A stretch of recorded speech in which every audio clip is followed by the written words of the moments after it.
Oke.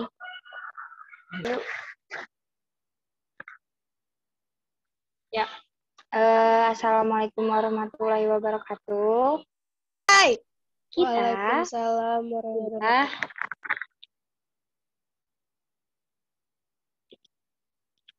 Ya. Jadi di belajar bersama yang kedua ini, hari kedua, kita itu bakal ngebahas struktur kayu sama rekayasa hidrologi. Nah, kita mulainya dari struktur kayu dulu aja ya.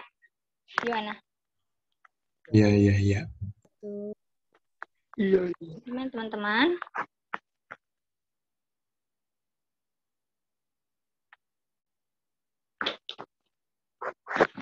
Bentar ya. Yang masih materi lagi. Oh, udah.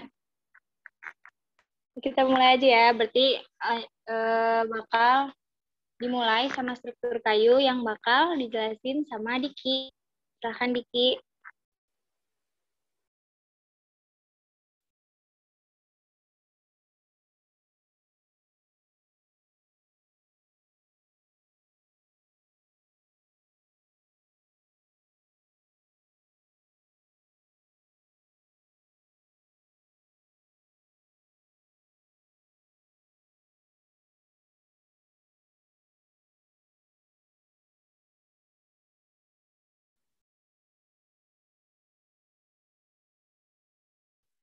Suara Diki kedengeran nggak sih? Enggak ya?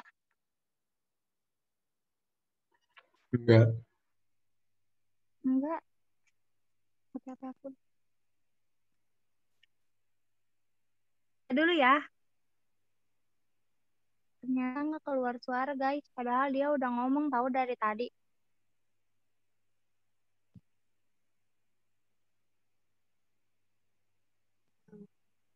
Sampai teman-teman ada kendali. Oh, Randy sama Diki. Randy. Ada nggak? Itu Randy yang ngomong. Diki yang ngomong. Suara Diki nggak ada ya? Ada.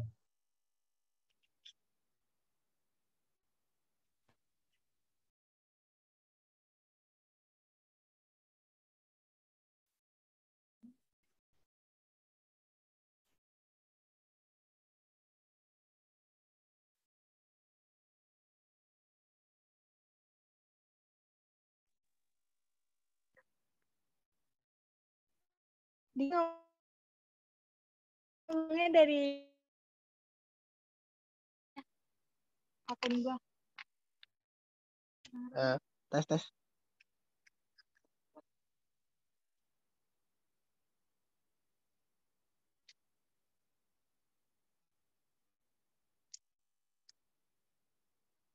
Oke, saya sudah share ini. Sudah terlihat belum ya?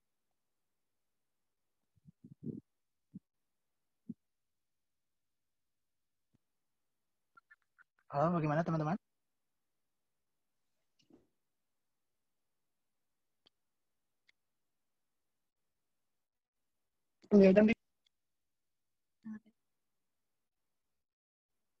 Suaranya kecil.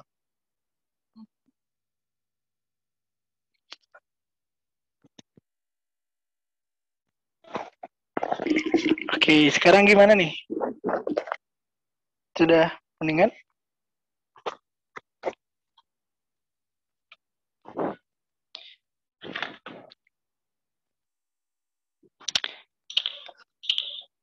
Oke ya.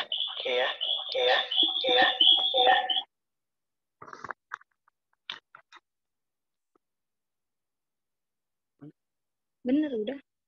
Tapi ini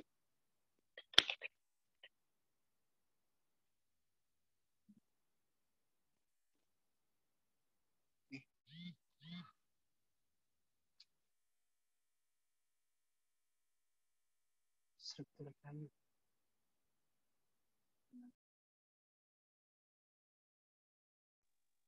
Halo?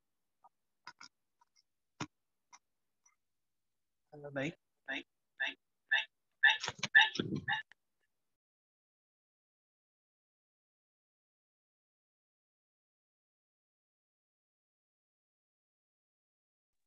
Dengar enggak? Ih, connecting.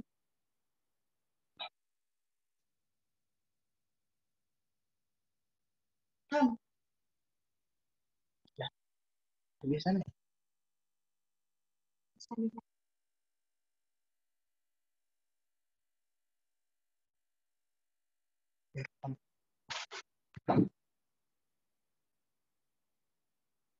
Beberapa orang. Oke, sebelumnya selamat siang teman-teman.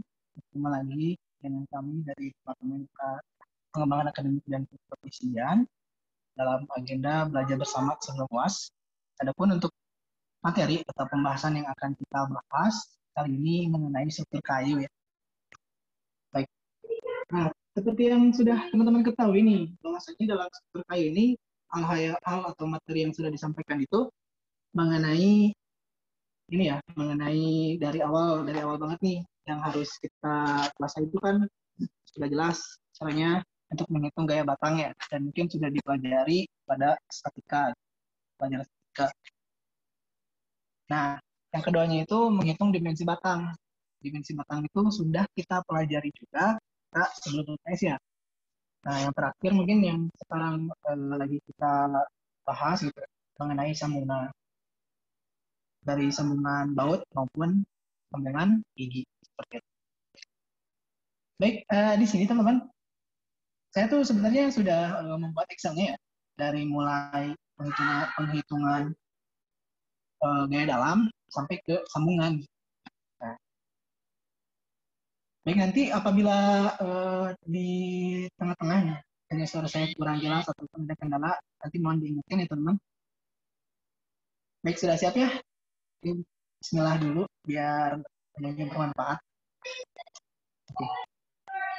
Yang pertama mungkin di sini saya akan membahas mengenai bagaimana sih caranya mencari gaya dalam. Bukan membahas ya, mengulas ulang mungkin. Karena saya sudah yakin lah teman-teman udah bisa untuk menghitung ini.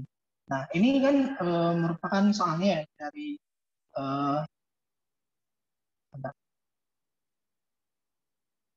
nah, soal yang diberikan sudah terlihat jelas ya? Terlihat ya? Nah, di sini tuh adalah struktur rangka ya, rangka kuda-kuda, teman-teman, dengan pembebanan mati, hidup, dan juga angin. Jadi caranya bagaimana? Step yang pertama, teman-teman silakan mencari gaya dalam dari masing-masing pembebanan tersebut. Ya. Nah, untuk yang di sini kan saya mencarinya, maksudnya saya akan mencari gaya dalam akibat pembebanan mati. Oke, gitu. Langkah awal seperti biasa, teman-teman kan silakan tulis dulu ya yang diketahuinya. Soalnya kalau nggak seperti itu biasanya takut lupa ya, keliru nanti pas pengerjaannya. Nah, di sini kan sudah ada nih. Nah ya, untuk beban mati itu kan ini ada pembebanan sebesar P ke bawah di setiap join.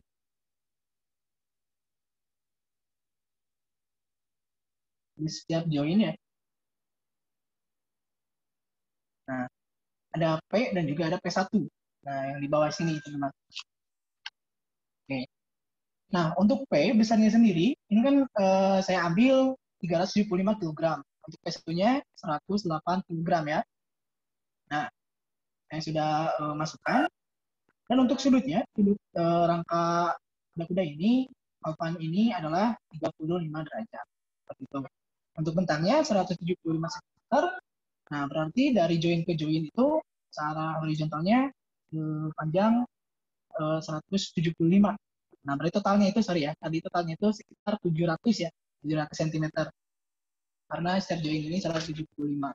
Oke. Nah, untuk tingginya ini, teman-teman, tinggi dari apa? Tinggi dari struktur ini, silakan teman-teman nanti bisa hitung ya. Bisa pakai Pythagoras ataupun bantuan software, misalnya pakai. Oke. Saya yakin itu sudah bisa. Mungkin yang pertama, langkah pertama, silakan mencari reaksi peletakan, ya, yang ini. Reaksi peletakan akibat beban mati, ya, P ini dan juga P1. Karena ini simetris, teman-teman bisa tidak menggunakan sigma momen sama dengan 0. Ya, bisa langsung totalkan saja. Ini kan P ini dan P1 ini kan ke bawah tuh semuanya. Dan struktur angka kuda-kuda ini simetris nih. Totalkan saja semuanya ya. Sigma Pi. Totalkan ke bawah berapa? Lalu nanti dibagi 2. Nah, itu akan menjadi reaksi peletakan di A dan juga reaksi peletakan di B. Oke? Nah, seperti yang di sini kan untuk VA sebesar ini. Seperti itu. Dan VB-nya juga. Nah, selanjutnya teman-teman di sini mencari gaya dalam di titik A. Nah, untuk gaya dalam di titik A itu bisa teman-teman ya menggunakan beberapa metode untuk mencari gaya dalam itu. Nah, namun di sini saya menggunakan metode titik kumpul. Oke, seperti itu. Jadi, untuk yang A ini, untuk yang di titik A ini, kita gambarkan dulu teman-teman. Seperti ini ya. Nah, oke. Coba. Jadi kan kita gambar dulu misalnya.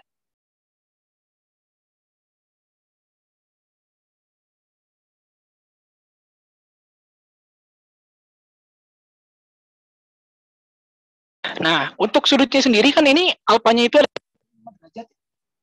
Nah, sedangkan di sini itu adalah batang dari yang ini. Nah, batang ini kan, batang 5. Nah, silakan teman-teman untuk penamaan bebas ya. Misalkan ini itu ada A, B, C, D, E, dan seterusnya ya. Teman-teman bisa ini anggap menjadi batang AB, bisa. Ataupun seperti saya kasih nama batangnya 1, 2, 3, dan seterusnya. Oke, itu terserah bagaimana penamaan saja. Nah, di sini karena batang diagonal ini saya beri nama 5 untuk perhitungannya, maka di sini itu adalah 5 ya untuk sedang ini. Nah, apa sih itu S? S itu adalah variabel untuk gaya. Oke. Nah, bentar ya. Nah, di sini. S5-nya itu, teman-teman, kita asumsikan. Nah, dalam titik kumpul ini, teman-teman bebas mengasumsikan arah dari gaya tersebut ya. Oke. Nah, misalnya saya mengasumsikan tekan. Dan sebelum ke sana nih, ada perbedaan ya. Nah, kayak gini.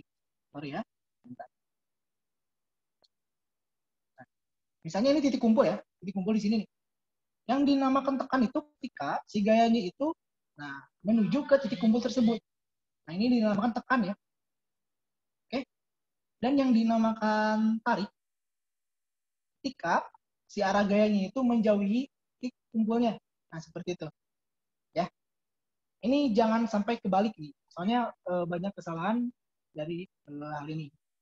Dan selanjutnya, gaya ini aksi reaksi ya, teman-teman. Nah, ketika ada struktur seperti ini misalnya. Sorry ya. Ketika ada struktur ini. Ini anggaplah menerus ya, ingat menerus sana. Ada struktur horizontal, ini yang vertikalnya, ini yang diagonal. Nah, kebetulan misalnya yang di bawah ini adalah batang tekan ya. Jadi kan menuju ke titik kumpulnya ya. Nah, dan yang di sebelah sini, ke titik kumpul di sini itu aksi reaksi dia. Nah, akan seperti itu. Ya, arahnya. Berlawanan. Tidak searah dengan yang ini, berbeda. Contoh kita contohkan lagi, misalnya di sini nih, batang yang vertikal ini batang tarik ya. Bari kan kalau tarik kan berarti menjauhi titik kumpul ya. Nih, ke atas. Dan yang di sini juga menjauhi titik kumpul. Nah, kayak gitu. Ya, itu bedanya batang gaya tarik dan juga tekan. Ya, batang tarik sama tekan. Itu bedanya ya. Oke. Saya hapus dulu. Nah, untuk yang di sini saya asumsikan batang S5 ini tekan, teman-teman. Gak enak ya kalau warna kuning. Kurang terlihat. Nih, saya asumsikan di sini tekan. Oke. Nah, ini tuh kan S5 ya. Nah, saya tulis misalnya S5.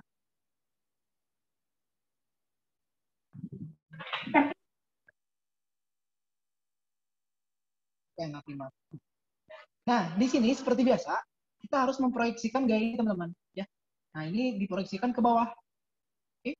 Nah, arahnya kan tekan nih ke sana kan, berarti ini juga diproyeksikan ke sebelah sini supaya gaya diagonal ini menjadi gaya horizontal juga vertikal. Oke. Nah, sedangkan untuk batang di sini itu kan satu ya, beri nama satu. Teman bisa lihat di sini. Nah, ini dia. Nah, ini juga harus dimasukkan karena di sini juga mempunyai gaya batang. Oke. Nah, untuk yang di sini saya asumsikan juga enggak ya, tarik ya. Saya asumsikan tarik di sini. Saya bedakan warnanya biar bisa terlihat nanti bedanya apa. Warna hijau ya. Ini ya. Ini untuk S1. Oke, seperti itu. Dan teman-teman misalkan teliti dalam menggambar ini. Di setiap sudutnya itu harus dimasukkan semua gaya yang bekerjanya ya. Ini kan untuk batang S5 sudah nih. Oke, batang S1 sudah. Tinggal di sini kan ada reaksi peletakan PA ya. Nah, kita beri nama di sini. Maksudnya gambarkan gayanya. Ya, PA di sini kan. Nah, kayak gitu. Dan untuk yang proyeksi ini kan udah jelas ya. Berarti kan kalau yang ini itu S5 dikali dengan sin. Oke? Sin alfanya. Kalau yang di sini S5 kali sin alfa. Kalau yang di sini S5 kali cos alfa ya. Bisa ya.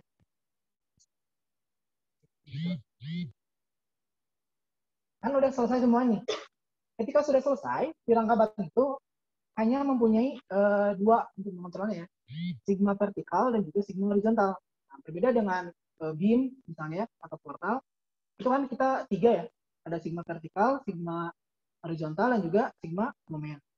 Kalau di rangka batang ini, sigma vertikal dan juga horizontal saja. Jadi setelah ini, silakan teman-teman lakukan sigma vertikal sama dengan 0. Sigma pi sama dengan 0 ya. Berarti di sini kan ada VA dikurangi dengan S5 sin alpha. Ya, kayak gitu. Dan teman-teman silakan cari S5 karena ini merupakan variabel yang ingin kita cari. Setelah itu lanjutkan sigma horizontal sama dengan 0. Oke? Dengan 0. Di sini kan ada S1 ke sebelah kanan positif dan ke sebelah kiri negatif. Berarti S1 dikurangi dengan S5 dikali cos alpha sama dengan 0. Silakan cari variabel S1-nya. Seperti itu ya. S5-nya kan sudah diketahui ketika kita lakukan sigma pi sama dengan 0. Itu gambarannya ya untuk di titik A. Oke, ini dia nih. Sudah saya ketik di sini ya. Ada VA dikurang ini untuk sigma vertikal sama dengan 0-nya. Tadi coba ini bisa saya bentar ya.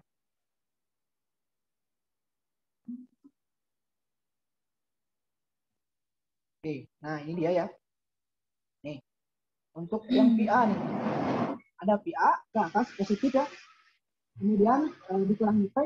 Saya lupa nih ini gambarnya. Nah, di sini juga kan ada gaya ya. Besar P nih. Nah, yang ini. Ini juga harus digambarkan ya, teman-teman. Oke.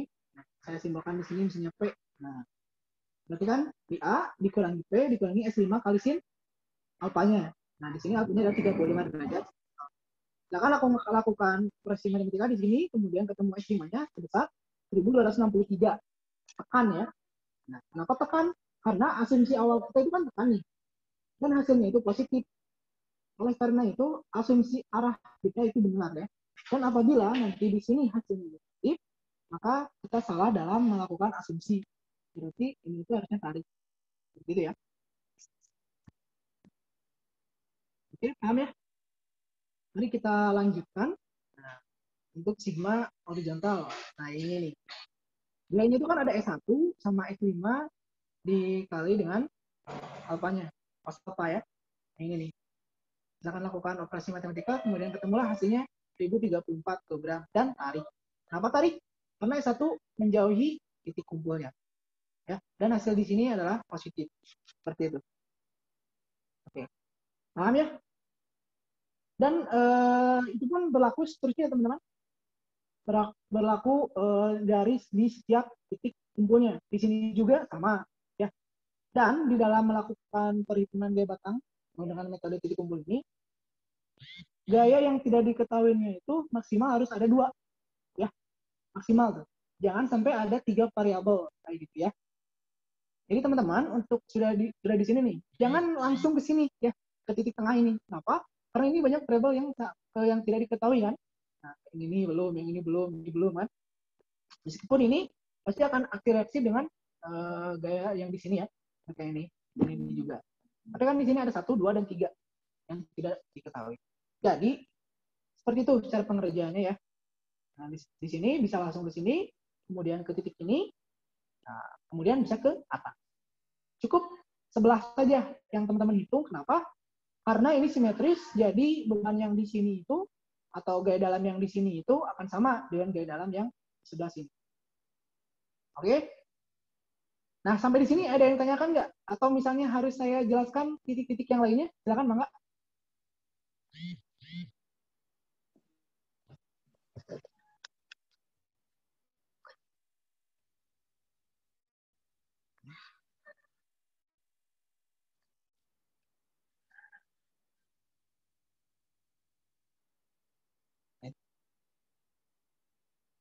Jelasin lagi 1 titik, Kak, supaya mantap.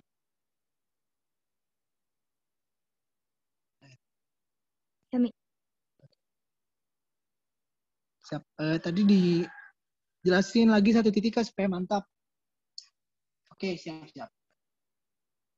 Sebentar ya, saya share screen lagi. Tadi keluar ya share screen-nya? Bentar.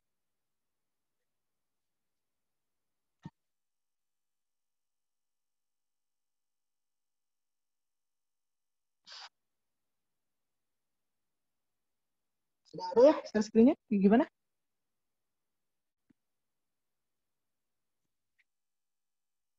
Sudah ada? Oke, kita lanjutkan ya. Nah, untuk 1 titik lagi. Nah, udah di sini, enaknya kita ke titik yang ini, teman-teman. Ya. Nah, titik yang ini. Bagaimana cara menghitungnya? Kita gambarkan lagi. Bentar ya. Begini.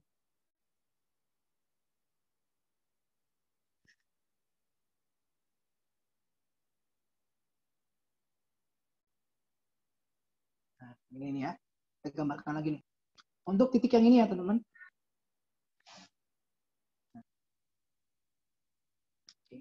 Itu kan bentuknya kayak gini nih, untuk si batangnya itu ya. Sorry. Oke, gini lah ya. Nah, ini kan bentuknya kayak gini nih. Ini enaknya kita bagi 2 ya.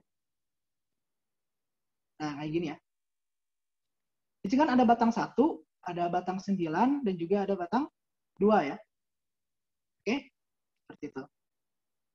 Dan selanjutnya, seperti biasa, kita gambarkan saja teman-teman si gayanya itu. Ya. Bentar, gini lagi. Kita gambarkan gaya-gaya yang bekerja di sini. Oke, di sini kan 1 ya, ada batang 1. Sedangkan gaya dalam 1 itu sudah kita ketahui bahwasanya tarik ya, yang ini. Tarik kan? Nah, berarti ini aksi reaksinya ke sebelah sini.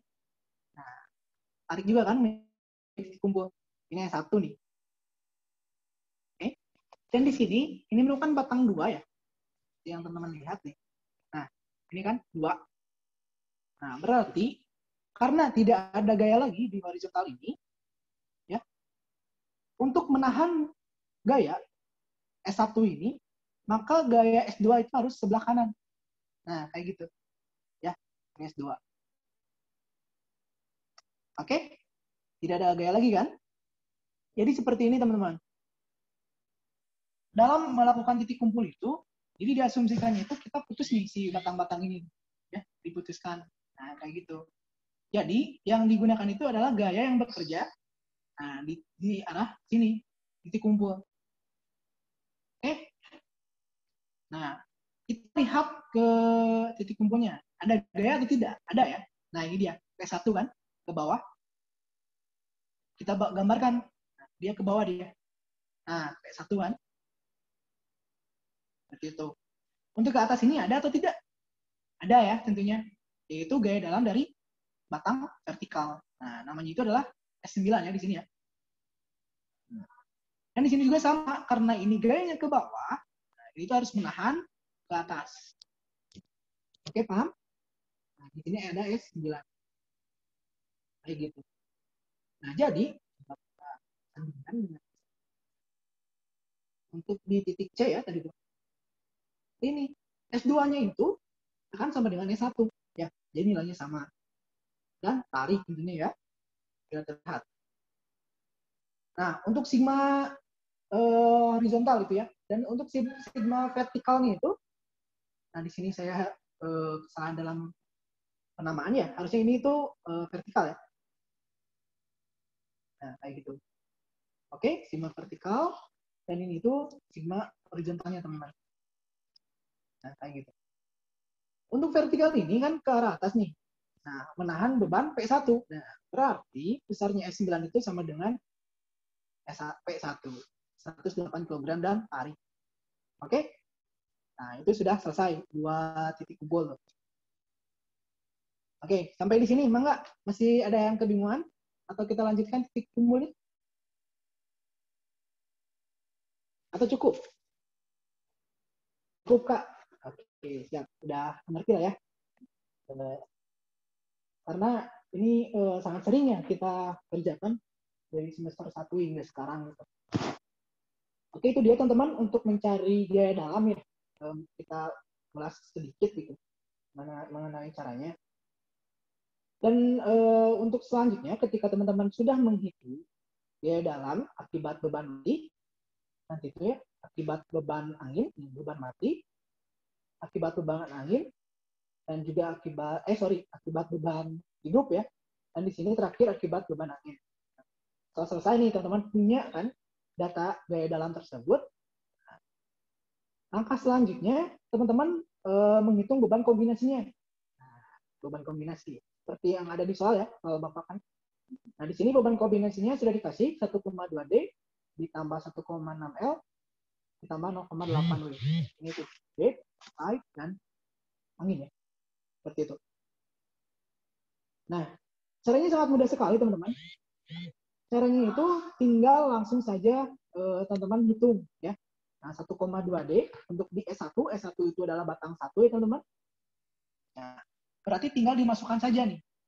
1,2D dikali dengan ini gaya dalam S1 akibat pembebanan mati. Oke, ditambah 1,6 dikali nah, gaya dalam di S1 akibat pembebanan hidup. Kemudian ditambah 0,8 dikali dengan gaya dalam di S1 akibat pembebanan angin. Ya. Dan nanti akan ketemu hasilnya seperti ini. 1652,88 kg dan tarik ya. Seperti itu. Dan di sini yang harus teman-teman perhatikan adalah tanda atau tarik atau tekannya gaya dalam tersebut. Untuk contohnya seperti ini. Ini kan di dead load ya, beban mati itu kan tekan ya.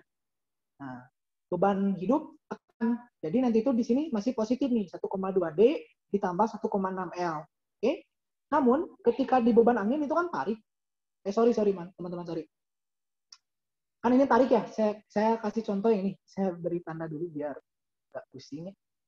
Saya warnain. Nah, contohnya yang ini misalnya ya. Ini masih tarik kan? Tarik itu positif kan? Kalau tekan negatif.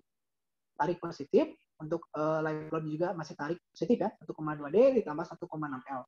Nah, ketika di beban angin, teman-teman, sini, tarik ternyata, jangan yang itu dong. Sorry. Yang ini harusnya. Ya. Itu sama tarik. Nah, kalau sama seperti itu, berarti ininya positif ya, semua. Kalau di sini kan tekan ya. Oke? Deadloadnya, berarti di sini adalah negatif 1,5 kali D. Kemudian karena live load-nya tekan lagi, berarti negatif 1,6 kali gaya dalam akibat pembebanan hidupnya. Ya. Dan untuk akibat beban anginnya, ini positif. Kenapa? Karena ini tarik. Seperti itu ya. Jangan sampai teman-teman pukul rata semuanya itu positif. Ya, tanpa memperhatikan dan mempertimbangkan gaya tersebut tarik atau tekannya. Oke, paham ya? Itu tinggal hitung, lalu ketemulah ini beban kombinasinya, teman-teman. Nah, seperti itu. Dan setelah teman-teman menghitung gaya dalam nih, ya, kemudian sudah menghitung beban kombinasi. Nah, selanjutnya teman-teman membuat tabel seperti ini nih nanti itu, ya. Membuat tabel seperti ini. Silakan teman-teman masukkan beban-beban yang sudah teman-teman ketahui ya. Nah, dimulai dari beban mati, beban hidup, beban angin, dan juga nanti beban kombinasi, ya, seperti itu. Dan kemudian teman-teman cari ya gaya batang maksimal tekannya itu berapa. Nah, kalau di sini kan 1901 ya. Nah, untuk yang tekan, oke, yang ini di S8. Dan untuk maksimum tariknya itu ada 1652. Nah, ya, di batang ini. Nah, teman-teman tentukan nih maksimum tekannya berapa dan maksimum tariknya berapa. Oke. Nah, sampai di sini berarti teman-teman sudah menjawab pertanyaan yang pertama, ya, yaitu menghitung gaya dalam di setiap batang akibat pembebanan mati, hidup, dan angin. Kemudian menghitung beban kombinasi. Oke, sudah selesai. Kemudian maju ke step yang selanjutnya. Step yang selanjutnya itu adalah menghitung dimensi batang. Oke, ini nih. Nah, ini kan yang pertama itu kan yang ditanyakan itu gaya batang ya. Berarti checklist nih, teman-teman, sudah selesai. Selanjutnya adalah tentukan dimensi batang.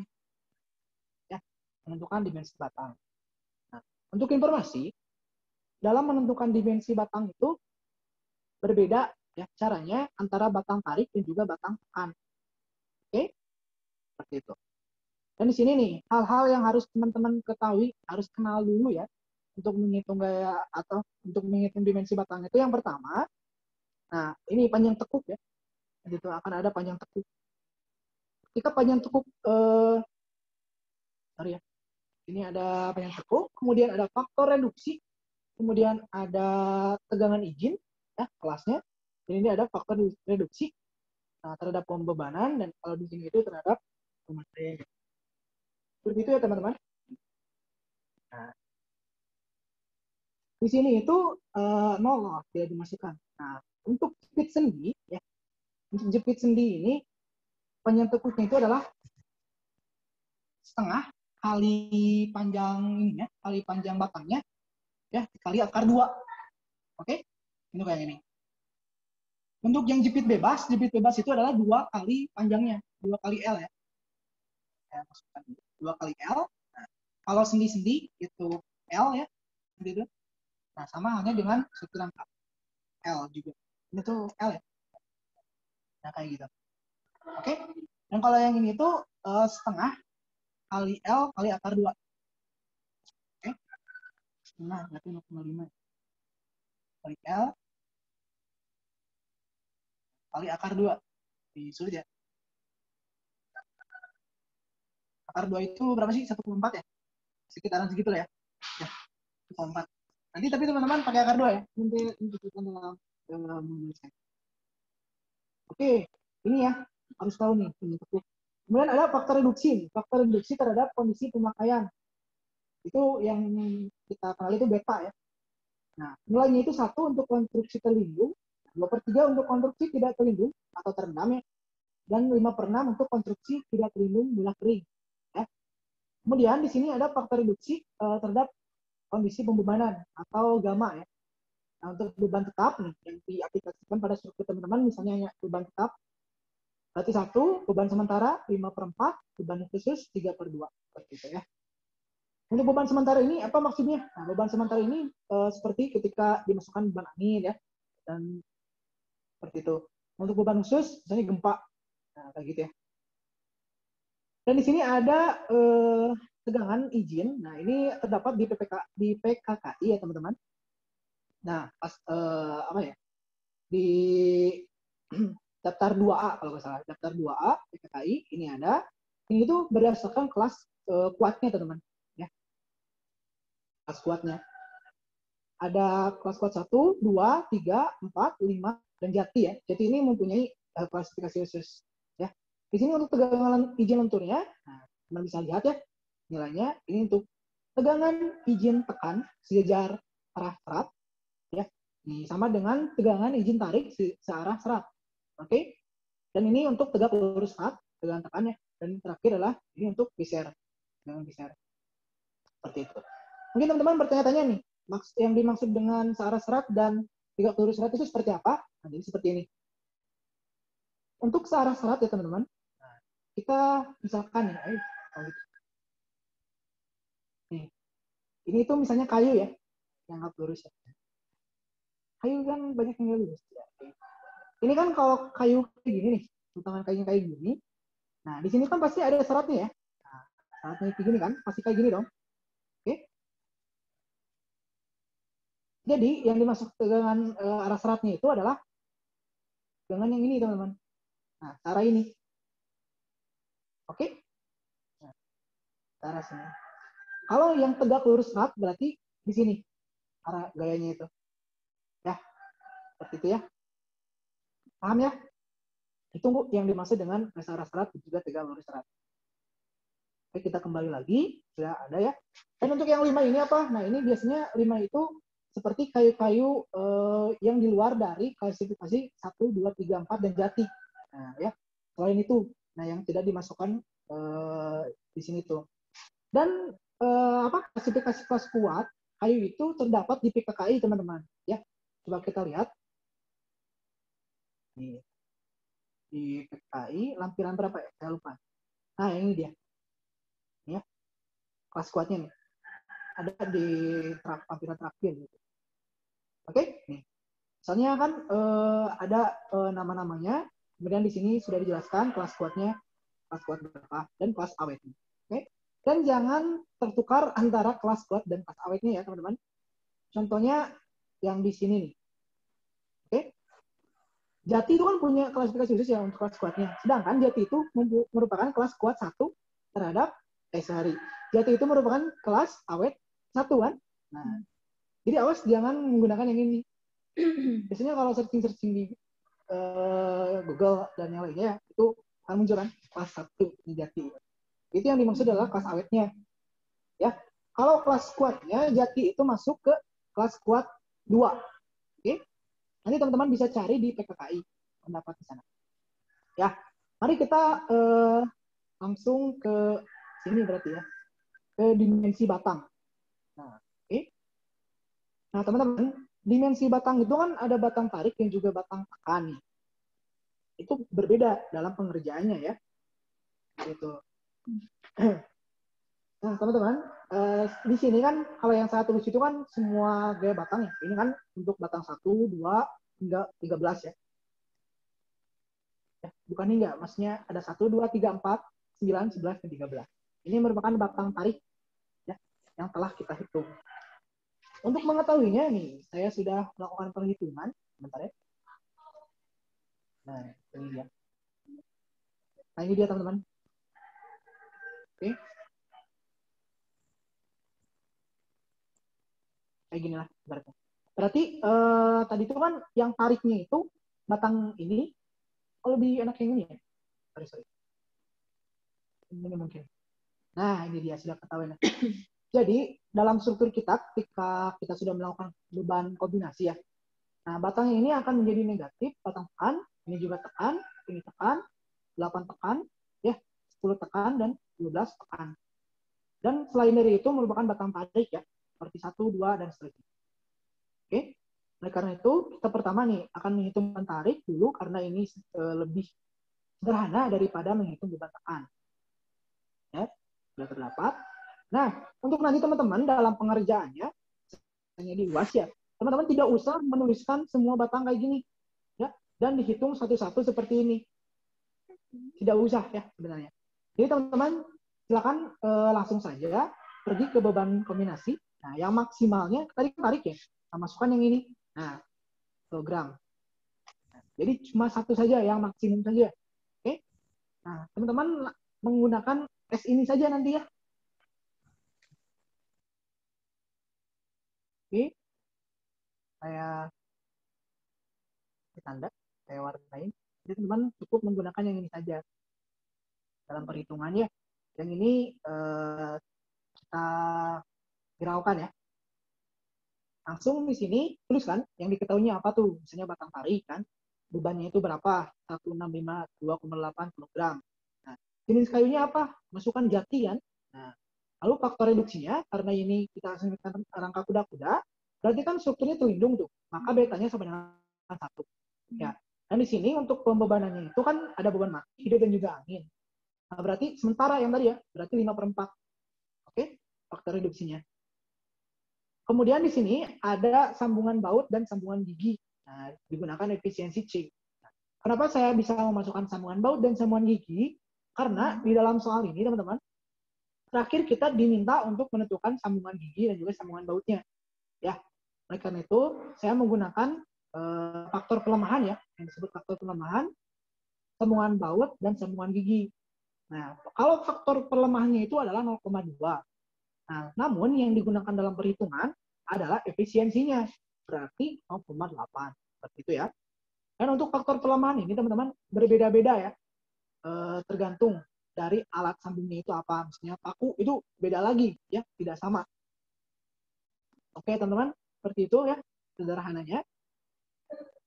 Nah, kita lanjutkan coba ke selanjutnya, mutu A. Nah, di sini ada mutu A. Kita asumsikan ini mutu A ya. Kenapa? Karena kalau mutu B nanti tegangan-tegangan ini ya, teman-teman harus kalikan dengan 0,75. Apabila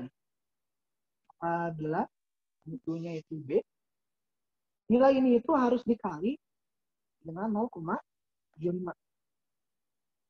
Oke? Bentar. Nah, apabila mutu B, maka ini itu harus dikalikan dengan 0,75 ya, yang tegangan izin ini.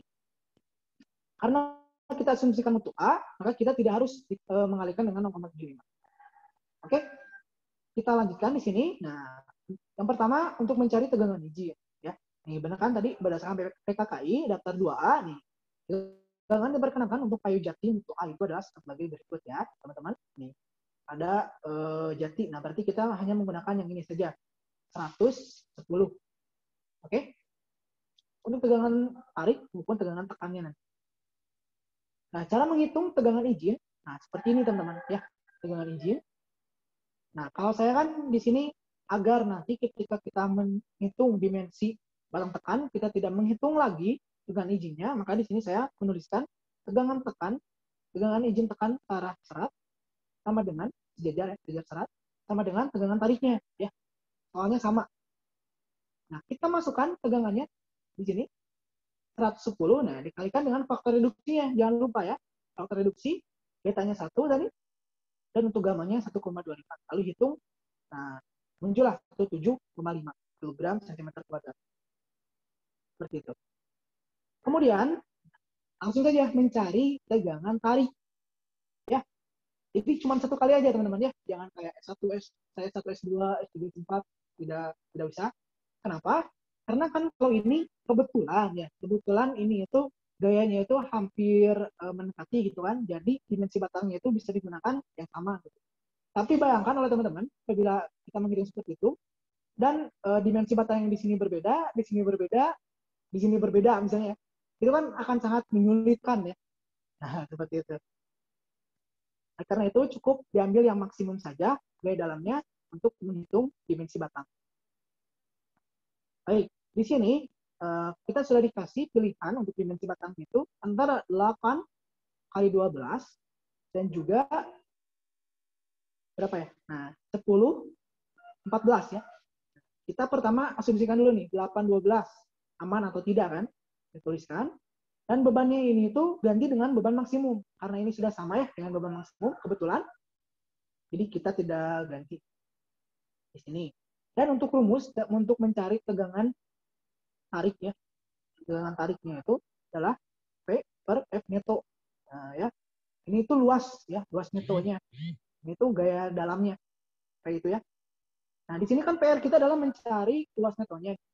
Nah oleh karena itu, ini dia, kita pergi sebelah kanan, ini untuk mencari luas neto. Luas neto itu ketika si luas bersihnya ya, luas panjang kali lebarnya, kita kalikan dengan faktor pelemahan. Nah, yang kemudian di sini yang dipakainya adalah efisiensinya, yaitu 0,8 ya, yang ini. Nah, yang ini. Oke. FBR-nya atau bruto ya, luas brutonya 9,6 ini dari mana? Ini merupakan perkalian antara 8 kali 12, panjang kali lebarnya ya. Oke. Dapat ini kita kalikan dan ketemu 76,8 cm persegi. Kita masukkan ke sini F netonya. Nah, kemudian kita dapatlah hasilnya 21,5 sekian kilogram per cm kuadrat. Nah, kita harus melakukan kontrol teman-teman di sini. Dan di sini itu tegangan tariknya itu harus kurang dari tegangan izinnya. Ya. Kalau misalnya melebihi tegangan izinnya, berarti dimensi itu terlalu kecil. Ya, teman-teman bisa naikkan lagi dimensinya. Ya. Dan kebetulan di sini tegangan tariknya lebih kecil daripada tegangan izin tariknya. Nah, maka di sini kita bisa bilang aman. Meskipun di sini karena terlihat sangat jauh ya perbedaannya, maka ini tuh bisa diperkecil lagi untuk mengekonomiskan pembangunan kita ya, biar ekonomis gitu. Bisa diperkecil lagi hingga hampir mendekati tegangan izinnya. Namun ini juga sudah aman. Oke, seperti itu ya teman-teman untuk tegangan tarik. Baik, sebelum kita pindah ke tegangan tekan, untuk mencari dimensi batang tekan, ada yang ditanyakan nggak untuk batang tarik? Aman ya? Oke, kita lanjutkan karena tidak ada ya. Itu untuk tegangan tarik, untuk batang tarik ya. Nah, berarti kan ini udah aman, berarti kita bisa menggunakan dimensi batang 8, 12. Oke, lanjut ke batang tekan. Lanjut ke batang tekan ya. Ini. Nah, bedanya itu adalah stepnya ya. Teman-teman di sini seperti biasa, teman-teman langsung masukkan saja nih beban kombinasi. Kita ke beban kombinasi maksudnya. Kemudian ini max tekannya berapa ini kan? Nah, kita masukkan ke sini. Oke? Setelah itu kita cari. Nah, caranya itu yang pertama dimensi batangnya berapa kan? 812 yang kita sebutkan. Dan ini panjang ini merupakan panjang batangnya teman-teman. Oke? Yang batangnya nih. Ini kan 1901 nih. Sorry. Ini itu terdapat di mana nih? Nah, di S8 ya. Nah, 8. Ah, ini ya. Ini. Dan S8 ini silakan teman-teman hitung. Nah, panjangnya itu akan sebesar ini 213, sekian. Oke, ini untuk tekan. Dan di sini ada ini akan saya warnai dulu ya, karena kita tidak menggunakan ini, yang kita gunakan adalah yang ini. Nah, ini juga panjang tekuknya yang tadi teman-teman ya. Ini kan karena rangka batang ya. Karena itu panjang tekuknya adalah L. Nah, L sedangkan L-nya itu adalah ini 213 sekian ya. Nah, kita masukkan di sini. Nah, kemudian tahap pertama kita mencari momen inersia. Nah, ya, mencari momen inersia mungkin sudah bisa lah ya di mekanika bahan dulu. Nah, 1/12 kali B kali H pangkat 3. Dan ketemu hasilnya ini untuk IX terhadap sumber E dan terhadap sumber Y. Dan yang kita ambil itu adalah yang terkecil ya. Oke, sudah selesai. Kita langsung mencari jari-jari inersia minimum. Nah, ya, rumusnya itu ini sudah ada tersedia kok, rumusnya tenang saja, teman-teman tinggal mensubstitusikan saja nilai-nilai. Inersia minimumnya itu yang ini ya. Nah, yang ini lalu kita bagikan dengan FBR. FBR itu adalah ini 8 kali 12 merupakan luas brutonya. Nah, itu dia. Kalau ditarik tadi kita menggunakan neto luasnya. Kalau untuk batang tekan kita menggunakan bruto. Bruto itu luas murninya ya 8 kali 12 tanpa memperhitungkan sambungannya. Oke, kita lanjutkan mencari angka kelangsingan. Nah, angka kelangsingan batang ini lambda sama dengan panjang tekuk dibagi minimum. Panjang tekuknya itu yang tadi. Oke, nah yang ini. Nah, untuk minimum itu yang kita hitung sebelumnya ya, jari inersia minimumnya. Lalu ketemu hasilnya ini dan dilakukan interpolasi linear untuk lambda. Dan lambda ini nanti kita bisa mencari faktor tekuk ya. Cara mencarinya kita bisa pergi ke PKKI. Nah, ini sudah dapat gimana ya? Benar ya? Nah, ini dia. Ya, ketika kita sudah menemukan lambdanya, maka kita akan menemukan faktor tekuknya. Dikarenakan, nah, bentar. Nah, ini kan untuk lambdanya 92,5 ya. Sedangkan yang diketahui di PKKI adalah 92 dan juga 93. Oleh karena itu kita lakukan interpolasi linear untuk menemukan nilai faktor tekuknya. Setelah kita lakukan, nah lalu ketemulah hasilnya 2,6 sekian. Setelah itu kita langsung mencari tegangan tekannya teman-teman. Rumusnya itu adalah yang ini. Ya. P dikalikan dengan faktor tekuk dibagi dengan luas brutonya. Ya. P ini merupakan gaya dalamnya. Ya. Nah, yang kita gunakan itu kan bukan yang ini ya, melainkan yang 1901. Berarti kalau di contoh ini, nah yang ini nih. Oke? Nah, karena hasilnya itu 51, seperti biasa kita kontrol lagi, harus lebih kecil dari ini tegangan izin tekannya. Karena ini lebih kecil ya, nah ini aman. Dan ini lagi, ini sangat jauh perbandingannya, ini bisa kita temukan lagi dimensi batang. Oke, itu untuk batang tarik. Gimana? Ada yang ditanyakan? Oke, tukang ledeng. Cuma ngitung satu batang aja ya. Cuma ngitung gaya dalam yang maksimal. Ya, itu yang kita hitung. Dan itu kita dimensinya kita pakai ke seluruh struktur kita. Tapi ingat ya, batang tekan dan tarik dibedakan. Kayak gitu. Oke, Mangga, ada yang nanyakan lagi untuk dimensi batang?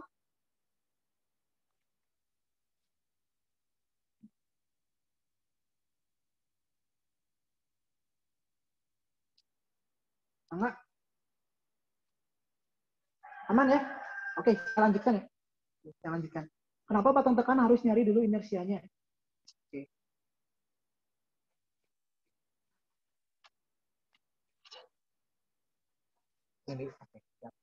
Oke ya.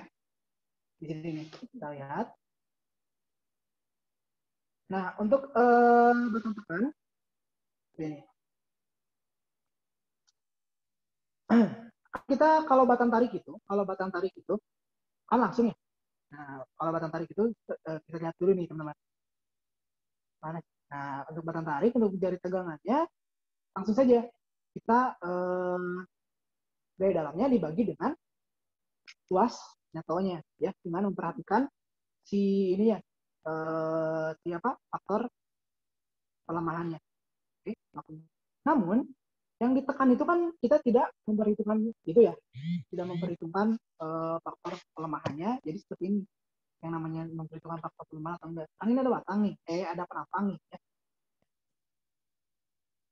Ketika ini F neto nih, F neto ya, F neto yang kita memperhatikan pelemahannya. Nah ini kan ada baut nih, nah, otomatis kan si luasnya itu kan mengurangi, kan akan berkurang kan oleh luas baut kan, kayak gitu.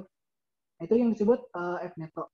Jadi kita harus kurangi dengan harus dikalikan dengan faktor pelemahan atau faktor efisiensinya.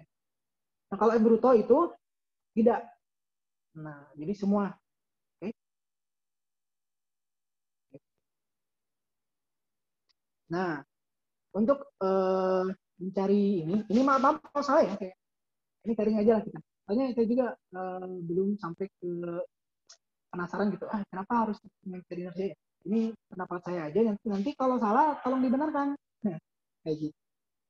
Nah, jadi kita itu harus mencari nomor inersia kan, maupun terhadap sumbu X dan sumbu Y. Seperti itu. Yang kemudiannya nanti kita ambil yang terkecilnya dan kita masukkan ke inersia minimum. Kenapa kita harus mencari momen inersia? Karena di sini ditanyakan angka kelangsingannya, teman-teman. Ya. Sedangkan angka kelangsingan ini memerlukan data dari inersia minimum. Itu kalau kita lihat berdasarkan rumus ya. Kalau filosofinya, aduh mohon maaf, belum baca saya, takut salah nanti. Jadi teman-teman bisa nanti cari dari referensi. Tapi kalau melihat dari hal-hal yang harus kita dapatkan gitu, di akhirnya, nah kita itu memerlukan momen inersia seperti itu. Oke teman-teman ya. Mangga, ada yang tanyakan lagi nggak?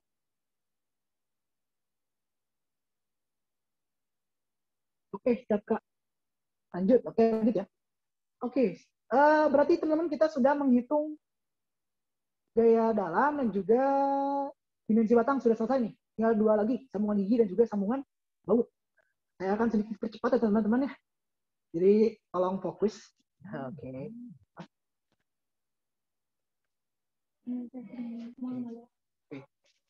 Siap. Di sini ada sambungan baut.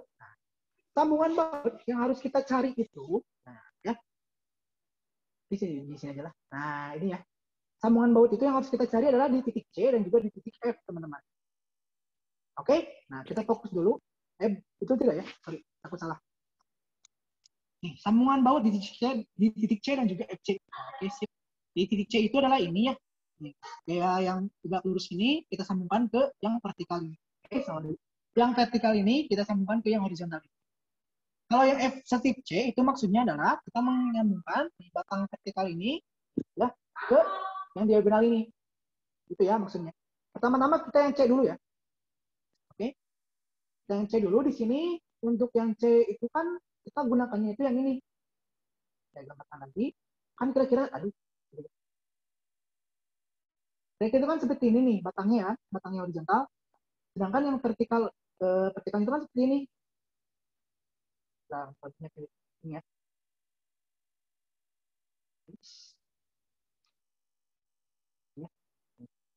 Ini potongan. Aduh, sorry kalau jelek ya. Nah, gayanya itu ya, yang dimaksud X atau gaya dalam yang kita gunakan itu adalah gaya dalam yang ini teman-teman. Ini kan tarik ya, berarti ke atas kan. Ini yang dimaksud X. Oke? Jadi kita lanjut aja ya. Nih.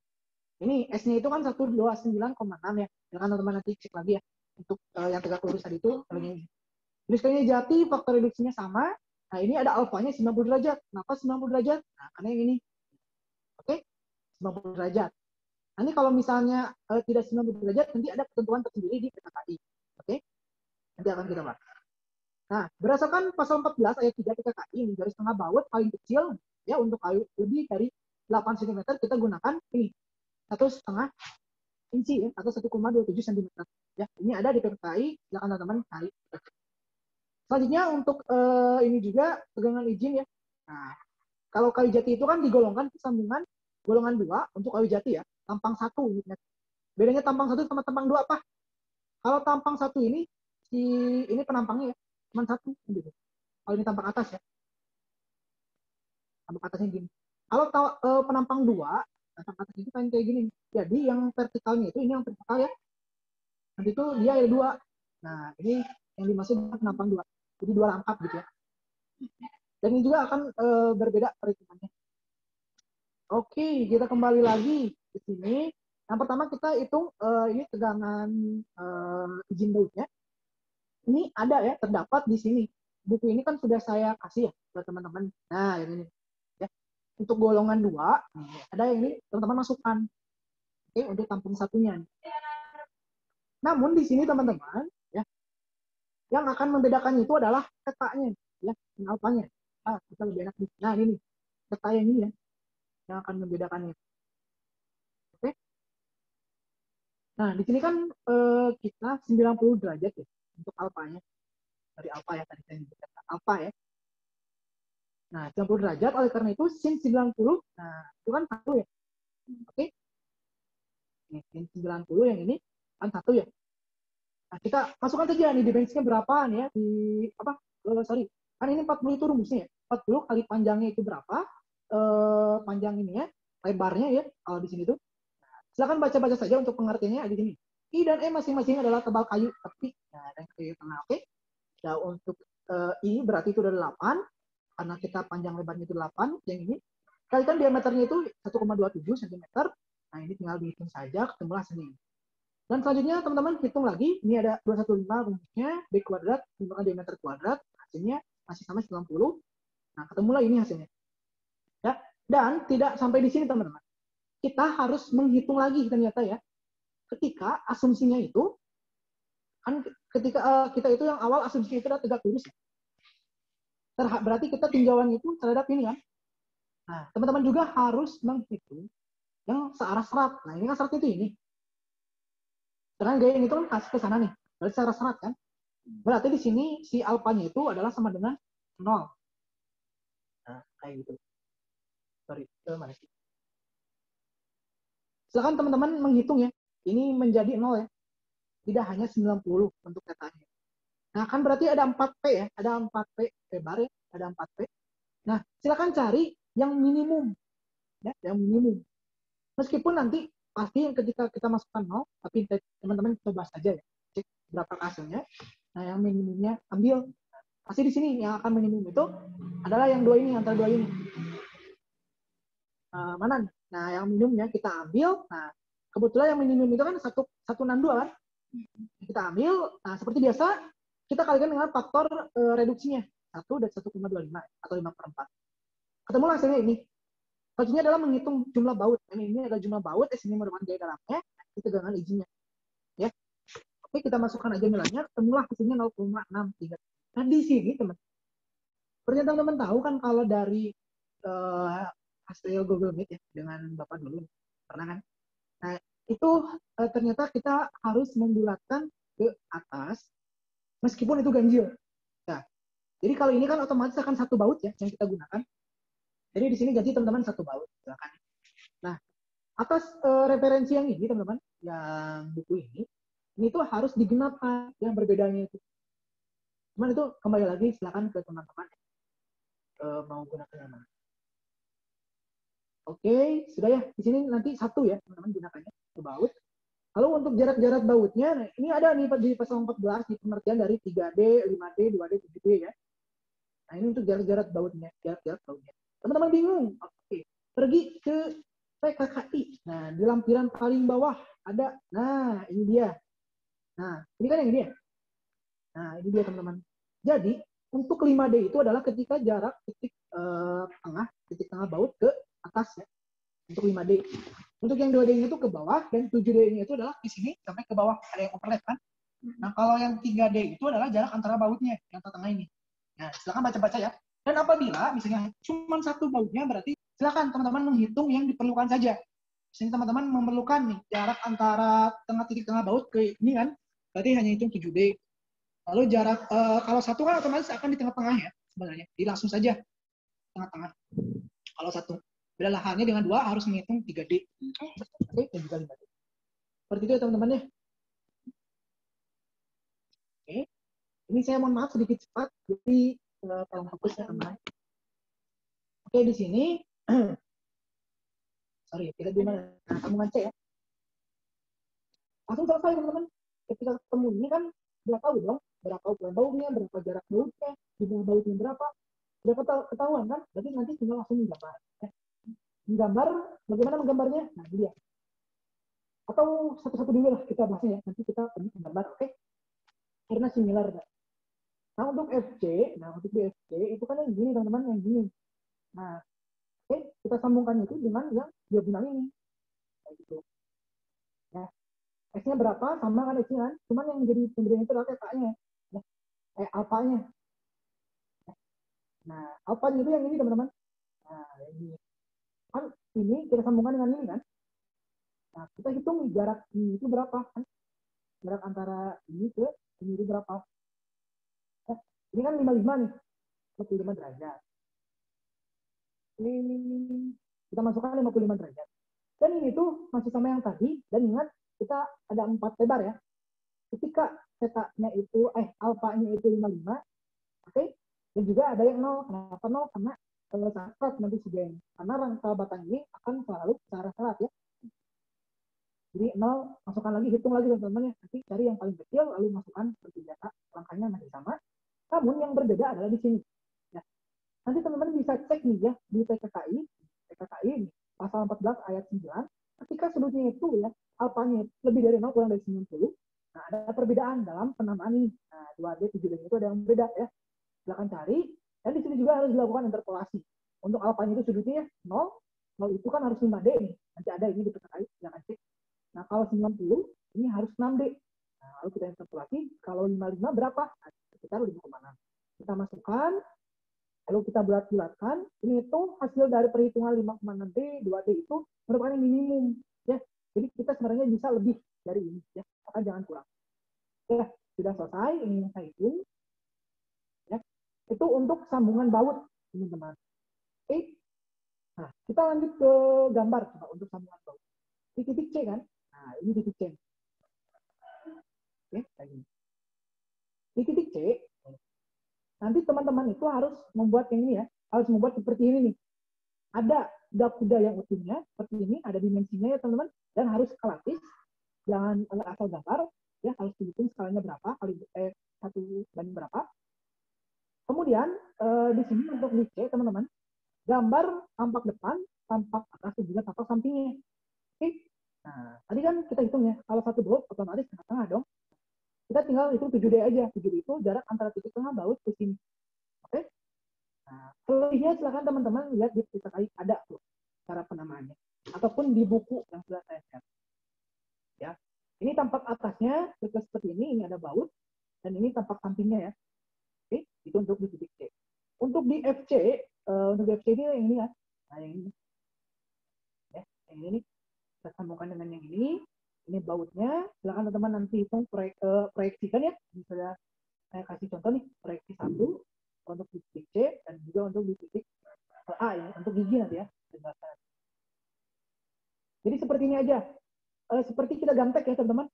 Ketika ini kan ada putus-putus nih.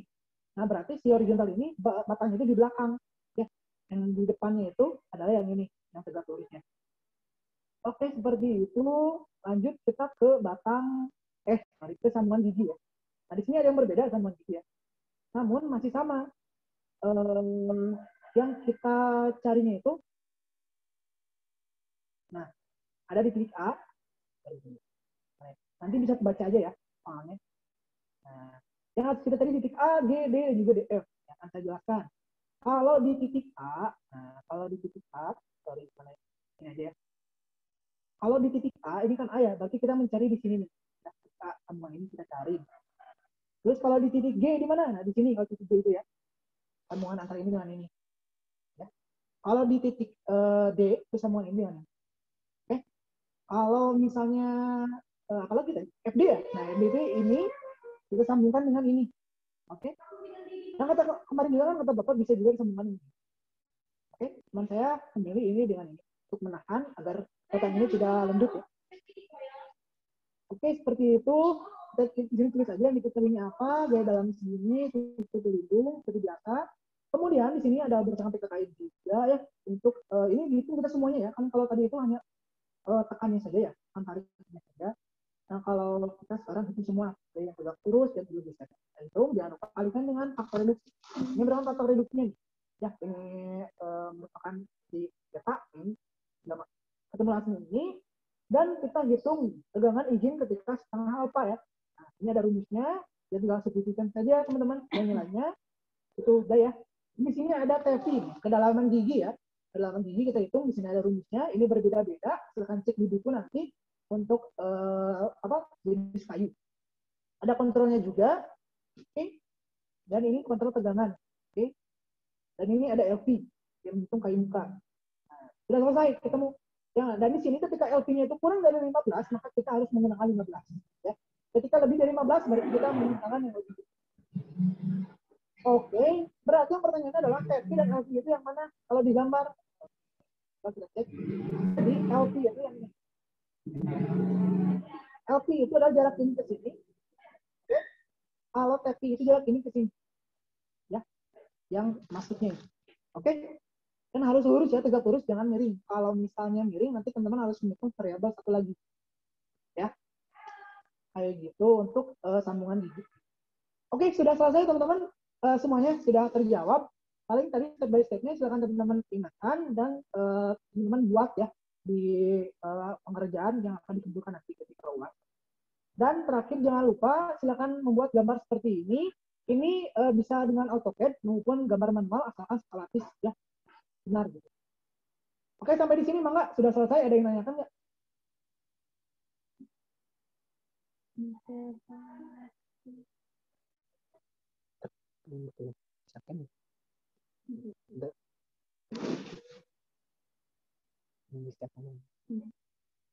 Oke, Mangga silakan. Ada yang bingung nggak?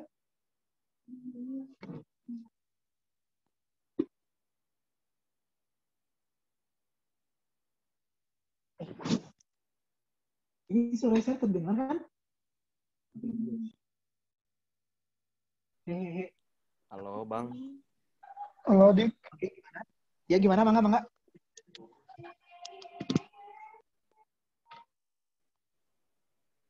Mangga, Ucup tadi sama siapa ya? Silakan.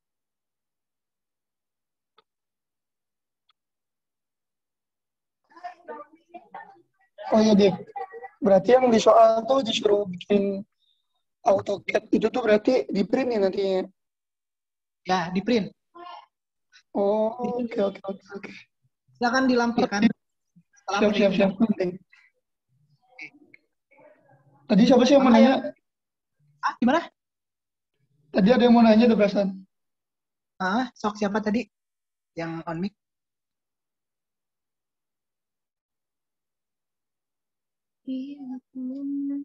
Ayo, siapa tadi? Oh iya, satu lagi nih. Dan untuk ini kan ada plat ya. Ada plat. Ini itu ukurannya menyesuaikan, tidak harus dihitung ya, teman-teman. Untuk plat ini dan juga plat yang ini nih, yang ini. Dan juga dimensi baut yang di sini juga di baut. Ya. Ini juga. Ini tidak dihitung kalau ini. Mangga silakan. Kalau misalnya saya misalnya mau menghubungkan si batang ini ke ini nih. Silakan ya, itu bebas. Gimana keinginan teman-teman. Tapi harus sesuai ya, jangan sampai gak masuk akal gitu. Mangga silakan, ada yang mau ditanyakan?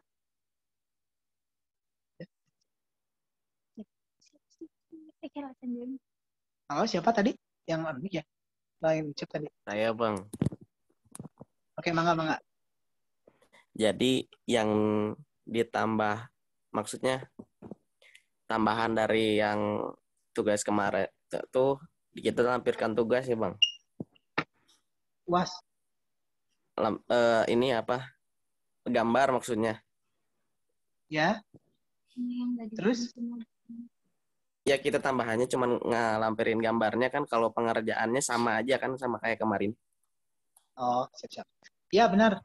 Jadi yang jadi tambahannya itu hanya kita nih harus membuat akumulasi ini kayak ini ya.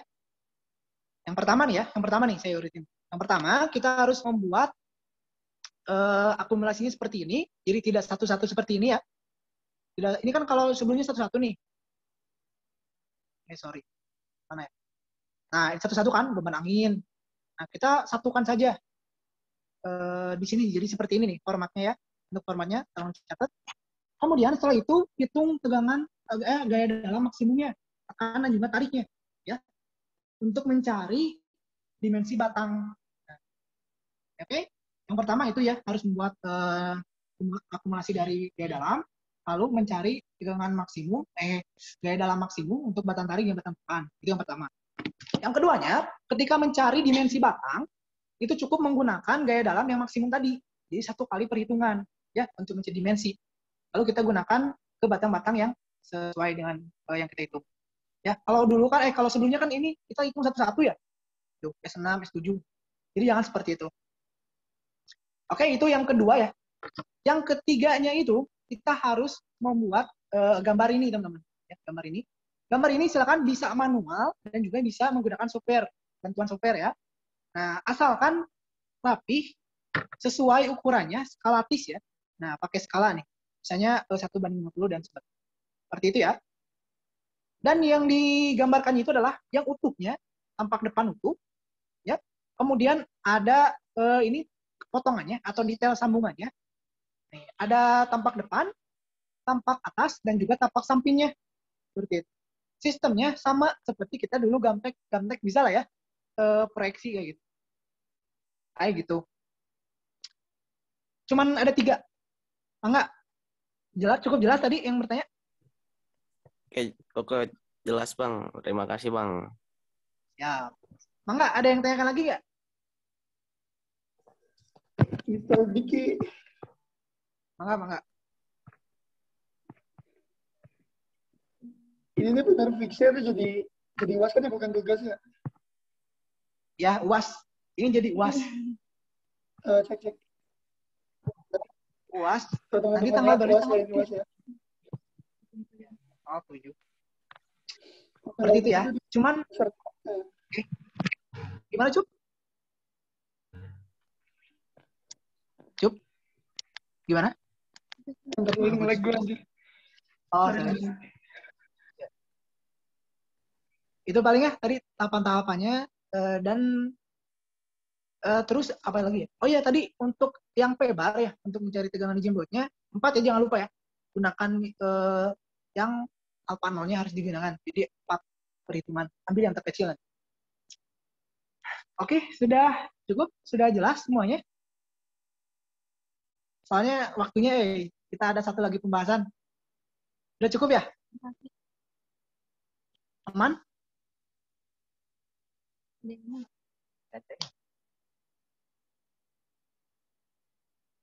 Sama yang derajat 0 ya. Benar, yang derajat 0 tadi.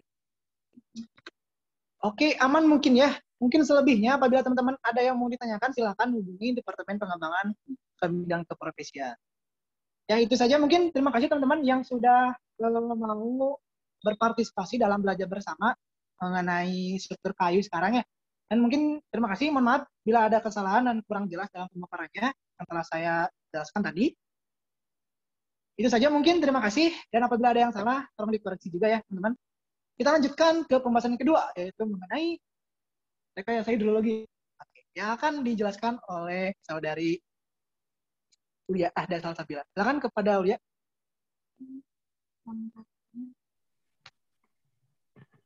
Semangat Ule. Masih dikit.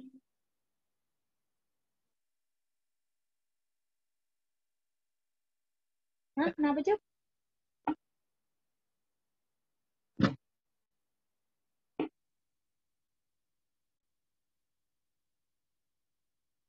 Semangat Ule. Ya, makasih Om, makasih. Makasih Diki. Makasih Diki. Stop share screen dulu. Nah, udah. Ini kita lanjut ke rekayasa hidrologi ya, teman-teman. Gimana caranya biar nge-share screen? Itu udah.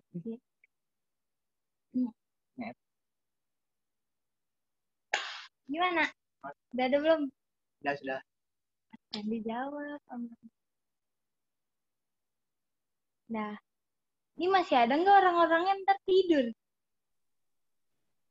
Mesti ya, Le. Masih ada, Bu. Oh, masih ada. Oke. Kita lanjut ke rekid ya. Jadi, ini biar ke atas gimana sih? Biar ada di sebelah sini. Nggak bisa. Ya, Oh, itu bukan satu. Jadi ya. Nah, jadi kita tuh mau ngebahas UAS tahun lalu ya buat rekid. Jadi di UAS tahun lalu tuh nyari cara nurunin hidrograf satuan. Disuruhnya pakai metode HFS Gamma 1 sama Nakayasu. Sebelumnya, ada yang tahu nggak hidrograf satuan tuh apaan sih? Tahu nggak?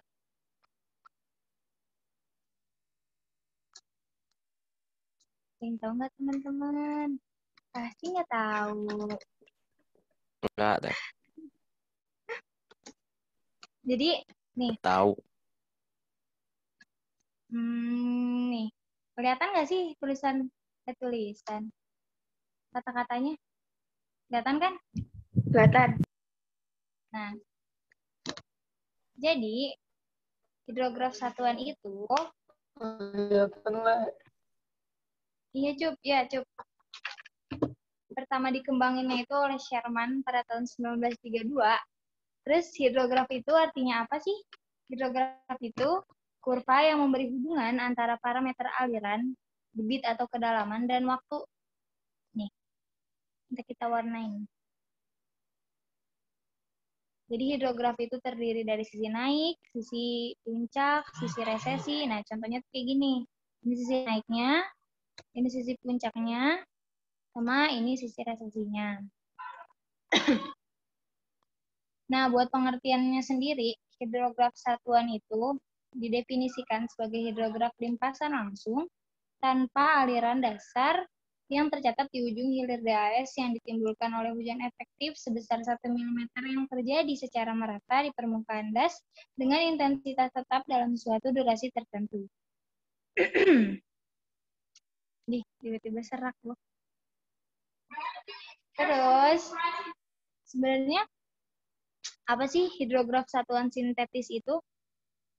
Jadi kan kita tuh kalau misalnya menurunkan hidrograf satuan yang terukur di das itu, kita tuh perlu data hujan. Nah, sedangkan di soal ini, kita tuh tidak tersedia ya. Cuman ada karakteristik dari dasnya aja. Kayak luasnya, kan di sini diketahui tuh ya, luasnya sama dengan 118,05 tambah yang km sama panjang 9 utama. Nah, jadi kalau misalnya nggak ada data curah hujannya, kita itu pakai hidrograf satuan sintetis. Nah, buat apa sih kita hitung-hitung ini? Ini tuh udah banyak digunain untuk memperkirakan banjir rancangan. Nih, guys. Gue nggak bisa nyaret-nyaret sih. Ini ya? Klik. Coba.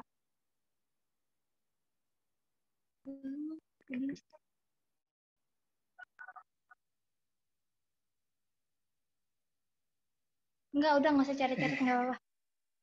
Nah, terus metode hidrograf satuan sintetis ini ada ada 4. Ada 4 yang umum digunakan di Indonesia. Yang pertama ada Schneider Alexeyev, terus Schneider SCS, Nakayasu, sama Gamma 1. Ingat nggak sih waktu terakhir kita Kripton hidrologi, itu tuh Pak Pengki sempat ngomong kayak ada Nakayasunya, ada Gamanya, ada Schneidernya, ya nggak sih? Pasti ya kalau misalnya nggak tidur pasti ngedengerin kok kalian, pasti tahu kok. Iya, Terus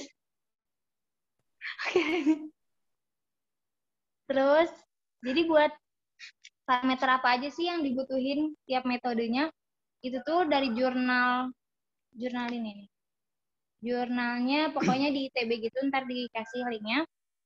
Itu tuh dikasih tahu nih parameter buat metode Schneider Alexeyev ini, Gamma 1 tuh ini, Nakayasu tuh ini. Terus ada juga yang namanya, kalau di ITB sendiri dia tuh punya HSS ITB 1, ITB 2. Cuman yang umum di Indonesia tuh yang ini, Gamma 1, Nakayasu. Nah, kita lanjut ke soal aja kali ya, teman-teman tercinta. Oke? Oke. Jadi di soal itu diketahui luas, panjang sungai utama, terus ordo-ordonya, ordo-ordo sungainya, sama udah sama gambarnya, gambar di atas. Jadi kita tuh disuruh nurunin hidrograf satuan pakai metode HSS Gamma 1 sama Nakayasu. Cuman yang mau dibahas di sini adalah metode Nakayasunya ya teman-teman. Karena buat Gamma 1 itu kita perlu pindahin dulu ke AutoCAD dan itu lama. Jadi kita pakainya yang Nakayasu dulu ya. Ntar insya Allah lah menyusul yang Gamma 1-nya. Oke? Jadi, nih, kita tuh pertama kita tulis dulu parameter yang diketahuinya itu apa sih? Kan di soal tuh dikasih tahu kalau misalnya yaitu masuknya diketahuinya itu luas sama panjang sungainya A sama L-nya. Ini tuh 145,05 tuh karena 118,05 ditambah NPM gua. NPM-nya 27 berarti jadinya 145,05. Ini juga udah ditambah NPM. Terus RE ini Itu kan Excel tadi share dulu, cuma jadi ini nggak ke-share. Oh, nggak share. Bentar ya. Bentar ya, di-share dulu teman-teman yang cantik. Mana? Yuk. Share. Udah? Muncul nggak? Nah. Nih, jadi parameter yang diketahuinya itu dari soal. Buat RS sama C ini, kita ambil. Misalnya C ini kan di literatur yang saya baca, itu tuh nilai C itu di range 0,9 sampai 1 buat metode Nakayasu ini. Jadi kita ngambilnya 1. Terus buat R-nya ini, R itu curah hujannya itu 1 karena emang 1 hidrograf satuan sintetis. Terus kita tuh langsung yang tahap 2 mencari parameter yang belum diketahui. Nah, rumus-rumus ini tuh dari mana sih? Rumus-rumus ini tuh ada di jurnal-jurnal atau literatur. Karena di soal ini kan juga dijelasin ya, jika merasa ada variabel yang kurang, dapat diasumsikan sendiri dengan mengikuti prosedur poin pertama. Prosedur poin pertama itu apa sih? Jelaskan dengan angka masing-masing angka yang dilakukan termasuk variabel yang dibutuhkan, harus dilengkapi dengan alasan yang rasional dan disertai oleh literatur. Nah, kebetulan literaturnya itu Nanti saya cantumin di bawah ya. Ntar saya kirim literaturnya apa aja. Nah, terus di dalam literatur itu tuh ada rumus-rumusnya buat tiap metode. Jadi kan untuk metode Nakayasu itu, step yang pertama kita tuh harus ngitung waktu konsentrasi hujan atau TG. Rumusnya itu kayak gini. Jadi rumusnya itu ada dua sebenarnya buat waktu konsentrasi hujan. Ada yang buat L lebih dari 15 km, ada yang buat L kurang dari atau sama dengan 15 km. Tadi L itu apa sih? L itu tuh panjang sungai utama. Coba kita lihat, L kita itu kan 31,14 ya. Nih, jadi kita tuh pakai rumusnya yang sama, yang 0,4 ditambah 0,058 dikali sampai. Kedengeran nggak sih? Nah, Kedengaran. terus kita tuh udah ngitung ketemu TG-nya segini. Lanjut ke parameter yang kedua, kita hitung, yaitu durasi hujan standar atau TR. Lagi-lagi, ini tuh rumusnya ada di literatur tadi. Jadi, emang sebelum ngerjain ini, kita tuh harus nyari literatur yang berkaitan sama soal yang mau kita kerjain. Nah, lanjut. Tadi kan step kedua kita tuh mau nyari durasi hujan standar ya, atau TR. Rumusnya kayak gini. 0,75 dikali sama TG. TG tadi kan kita udah ketemu ya, 2,20612. Tinggal kita masukin. Ketemu. Yang ketiga itu waktu penurunan debit dari puncak sampai 30%. Nah, kenapa sih sampai 30%? Di literatur itu juga dijelasin kalau misalnya emang di rumusnya itu sampai 30% alias T-nya 0,3. Jadi, kita pakai rumusnya kayak gini sesuai sama literatur yang kita baca. Alfanya ini sebenarnya ada tiga option. Jadi 2 itu buat daerah pengaliran biasa, terus 1,5 pada bagian naik hidrograf lambat dan turun cepat, 3 itu pada bagian naik hidrograf cepat tapi turunnya lambat. Nah, sekarang buat soal kali ini kita pilihnya yang 2 karena kita asumsikan bahwa daerah ini pengalirannya biasa. Terus lanjut kita masukin ke rumus yang tadi ketemu hasil. Terus step selanjutnya itu adalah waktu menuju puncak. Ingat nggak sih kan tadi kita itu pas hidrograf itu ada yang namanya sesi naik, sesi puncak, sama sesi resesi. Nah, sekarang tuh waktu menuju puncaknya. Menuju sesi puncak tuh apa sih rumusnya? Jadi rumusnya itu TP sama dengan TG tadi. TG tuh waktu konsentrasi hujan ditambah 0,8 dikali TR. Nah, lagi-lagi rumusnya ini ada di literatur yang tadi ya, nanti saya sertakan di bawah. Terus tinggal masukin angka-angkanya, ketemu hasil waktu menuju puncak.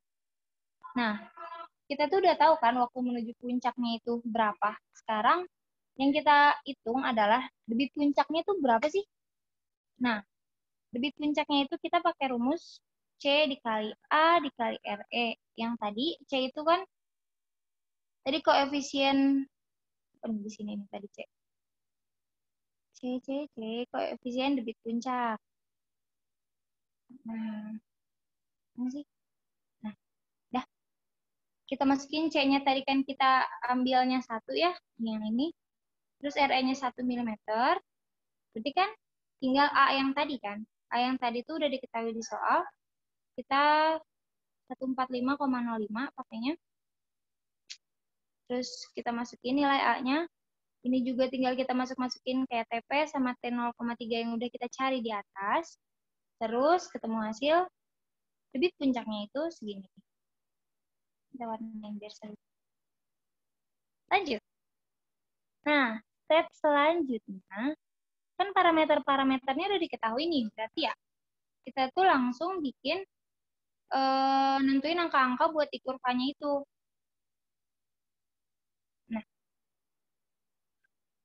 Nah, jadi stepnya itu kita harus nentuin yang ini dulu, hitung dulu TP ditambah T0,3-nya berapa, terus TP tambah T0,3 tambah 1,5 dikali T0,3-nya berapa, ini tuh ada di rumus. Terus, buat selanjutnya kita mulai bikin kurvanya. Nah, sekarang buat kurva naik. Berarti kan kalau kurva naik nih, misalnya gambarnya itu, tadi dulu deh. Kita pakai contoh yang tadi di materi. Ini bisa ditaruh di sini nggak sih? Bisa.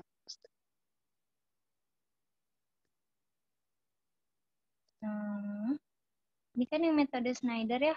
Sekarang yang rekayasa.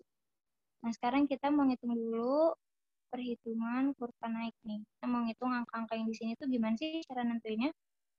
Itu tuh caranya begini. Berarti kan kalau yang di sini, kita mau nyari yang ini nih. Berarti kan kalau buat waktunya dari 0 sampai titik puncak tadi kan. Waktu puncak, salah. Waktu puncak. Jadi waktu puncak tadi tuh kita udah nemu 3,52979 jam. Nah, buat rumusnya itu, Q sama dengan, debitnya sama dengan, debit puncak dikali sama T dibagi waktu puncak pangkat 2,4. Nah, kalian tinggal masukin rumus. T-nya ini kan berarti kan dari 0 sampai TP yang tadi dong, waktu puncak tadi dong. Nah, kita bikin Excel-nya. Begini. Temu antara T-nya, misalnya T-nya 0. T-nya 0, debitnya 0. Terus misalnya 1 jam kemudian debitnya 0,35, 2 jam kemudian segitu, 3 jam segitu, gitu. Lanjut. Kan kita udah nih sampai kurva naik sampai puncak, ibarat kita tuh udah tahu debit sampai puncak ini berapa sih gitu kan angkanya. Lanjut ke perhitungan kurva turun. Kurva turun. Nah, jadi buat kurva turun tuh kita ada 3 kali narik ya. Sebenarnya ini cuma ngikutin step-step rumus di jurnal aja kok. Sorry banget ya kalau misalnya kurang jelas. Oke. Ya. Jadi perhitungan kurva turun yang pertama, kita itu ngitung T di antara waktu puncak sama waktu puncak ditambah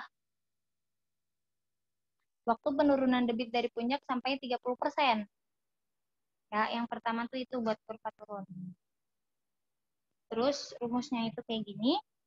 Debit puncak dikali sama 0,3 pangkat T dikurang waktu puncak dibagi waktu penurunan debit puncak sampai 30% atau kita singkat T 0,3 aja ya.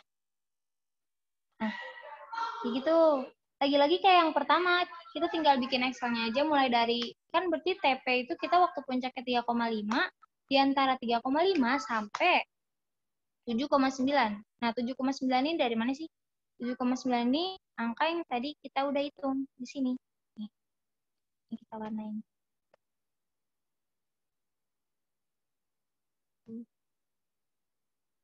Mana-mana. Nah, ya. Jadi angkanya itu dari situ, kita tuh tinggal hitung waktu-waktu di antara angka itu. Kan berarti ada 4, ada 5, ada 6, ada 7, ada ini sendiri, angkanya sendiri 7,9426. Lanjut, berarti kita langsung ke perhitungan kurva turun yang kedua. Nah, buat yang kedua itu, waktunya itu di antara yang terakhir tadi sampai dia itu di sini. Waktu puncak ditambah T 0,3 ditambah 1,5 dikali T 0,3. Itu ada di literaturnya ya. Tinggal dimasukin. Rumusnya nggak jauh beda kok sama yang tadi, cuman bedanya ini tuh T min TP ditambah 0,5 T 0,3 dibagi sama 1,5 0,3. Tuh. Ntar buat nyariinnya sama lagi, kita itu nyari waktunya di antara 7,942 sampai 14,56. Lagi-lagi 14,56 ini hasil cari yang ini nih. Kita rumus yang ini. Kita hitung ketemunya 14,56. Di situ kita ke perhitungan kurva turun yang kedua. Perhitungan kurva turun yang kedua. Yang ketiga. Salah. Nah, kan kita tuh udah nyari waktu di antara yang tadi ya. Sekarang kita tuh mau nyari kurva turun T. Misalnya T-nya itu lebih besar dari yang tadi tuh rumus yang tadi. TP ditambah T 0,3 ditambah 1,5 T 0,3. Alias T lebih besar dari 14,56094. Rumusnya emang gak jauh beda. Semua rumus kurva turun gak jauh beda kok, sama aja. Cuman beda angka-angka depannya kayak gini. Kalau yang terakhir kan T dikurangin TP waktu puncak, ditambah 1,5 T 0,3 dibagi 2 T 0,3. Itu. Terus nah, sebenarnya ini kita iterasinya sampai berapa jam sih? Ya kan? Ini kan ngambilnya sampai jam ke-30 ya. Sebenarnya kita itu harus nyari sampai Q-nya itu 0. Nah, benar nggak? Nah, sampai Q-nya itu 0. Kenapa sih saya berhenti di 30 gitu kan? Nah, nanti karena kalau misalnya di pas UAS, kita tuh kan harus gambar grafiknya itu manual ya. Kayaknya buat 0,0 itu kita udah nyampe di 0 ya. Jadi menurut saya 30 sampai 30 itu cukup. Sebenarnya kalau mau lebih pun ya gak apa-apa. Mau sampai 35 lebih akurat kayaknya. Sampai pokoknya intinya sampai ketemu Q-nya itu sama dengan 0. Gitu. Nah, buat angka-angka yang di sini tadi kita satuin di tabel yang ini. Soalnya kan kita mau bikin grafik ya. Nih. Ada contoh soal. Kalau buka ini nggak kelihatan kan? Nggak. Di screenshot.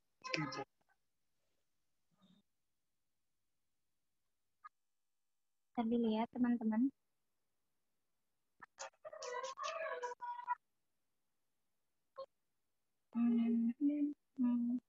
Gimana? Ngerti nggak? Pasti.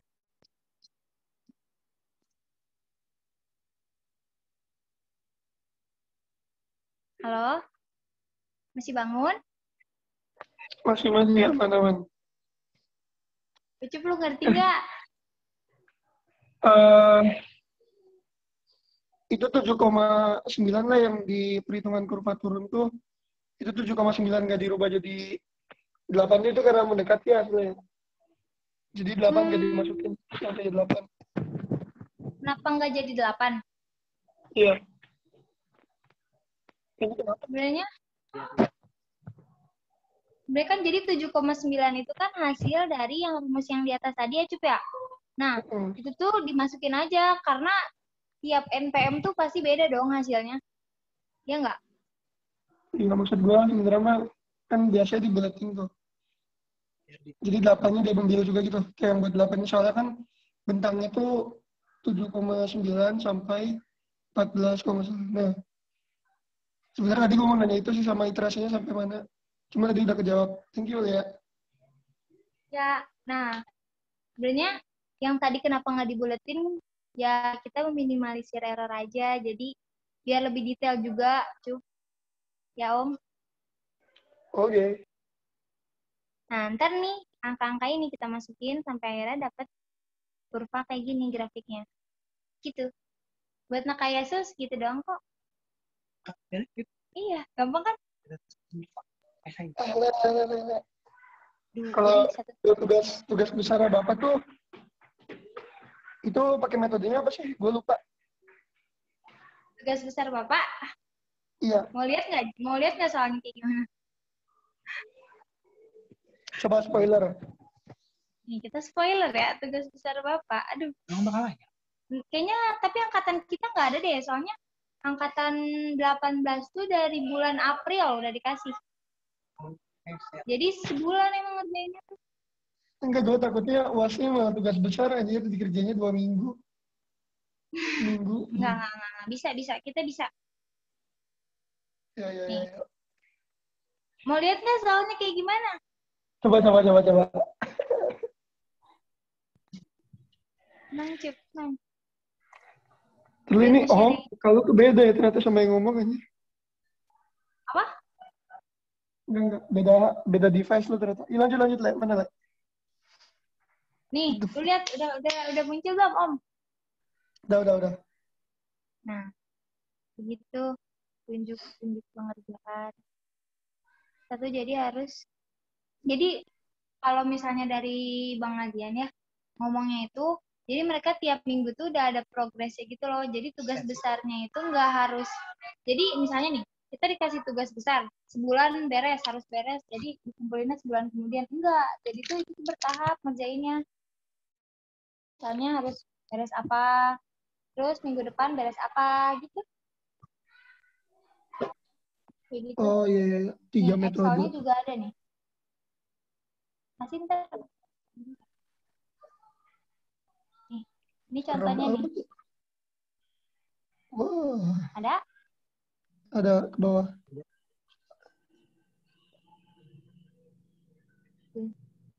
Kita nyari data yang hilang karena kan tadi jadi di salah satu kasih data gitu. Dikasih data dan nggak lengkap. Jadi kita tuh harus nyari data-data yang hilang. Ini mah bener-bener materi kita, materi habis UAS tuh ini semua.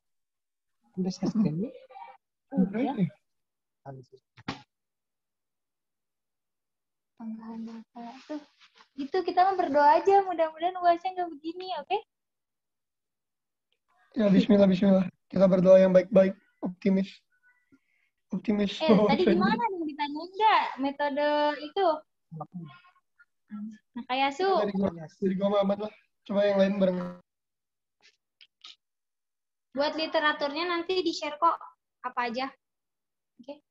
Atau kalau kalian mau nyari sendiri bisa keywordnya tuh kalian nyari hidrograf satuan aja tuh biasanya udah banyak jurnal-jurnal yang ngebahas kayak gimana aja. Gimana teman-teman? Ada yang mau ditanyain? Kalau nggak ada nggak apa-apa. Nggak ada?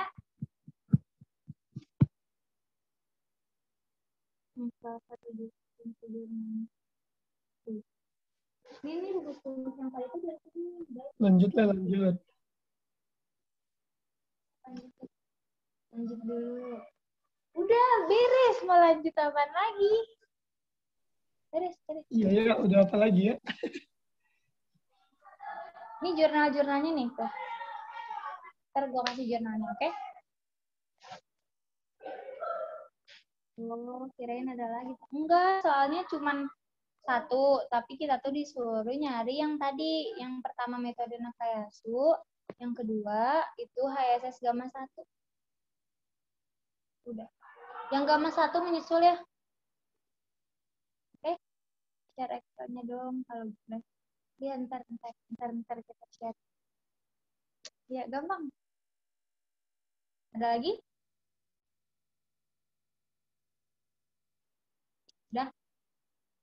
Udah tutup aja ya, teman-teman. Udah begitu doang kayaknya.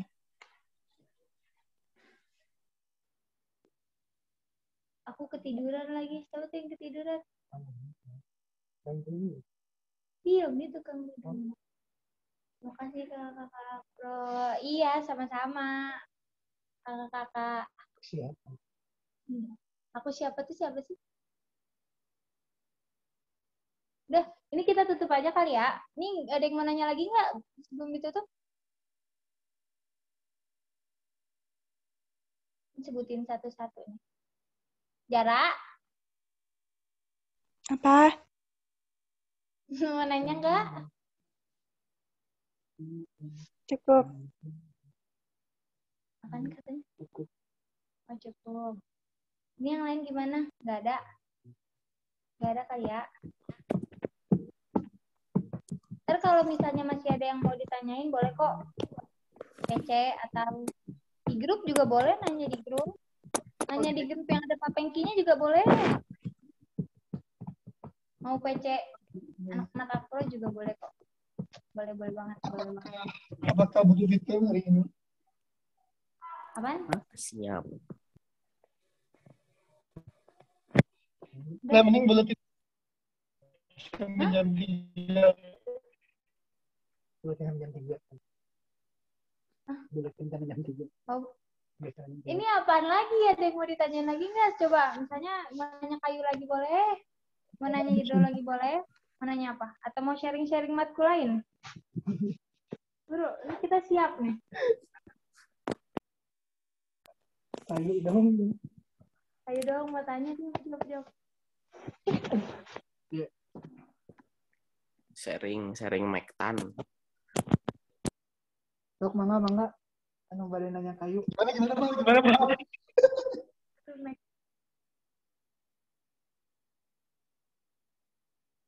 Tadi yang jarak-jarak baut. Tadi yang jarak-jarak baut. Yo mangga. Banyak salam. Jadi bingungnya yang sebelah mananya? Belum paham, oke. Mungkin Oh ya, nanti dulu. ini ya, akan saya ulas kembali. Stop share ya. Oke, ini ya, saya share screen lagi.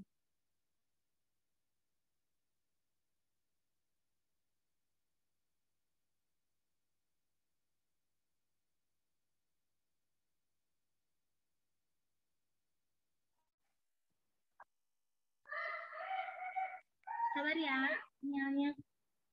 Jadi kalau perihal baut ya tadi ya, sebenarnya teman-teman tinggal lihat di PKKI sebenarnya. Harus gimana ngitungnya kalau bautnya cuma satu? Nah, itu lebih mudah nih kalau cuma satu. Bentar ya, biar enak saya share screen dulu. Oke, ini dia nih, udah ada.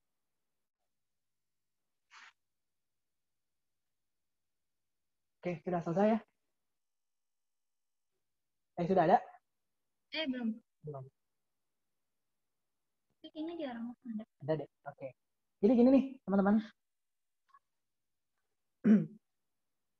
Untuk menghitung jarak dan menentukan jarak antar baut ini, kita buka dulu PKKI. Nih, biar enak. Nah, ini kan, ini contoh yang tegak lurus. Ini sudah ada belum nih? Share screen saya? Belum di. Oh, belum nih. Nah, Belum. Tinggal belum.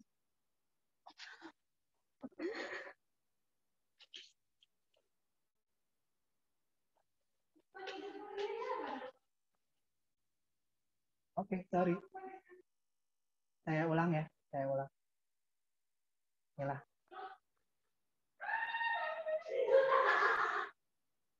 Oke, ada ya? Ada? Ada.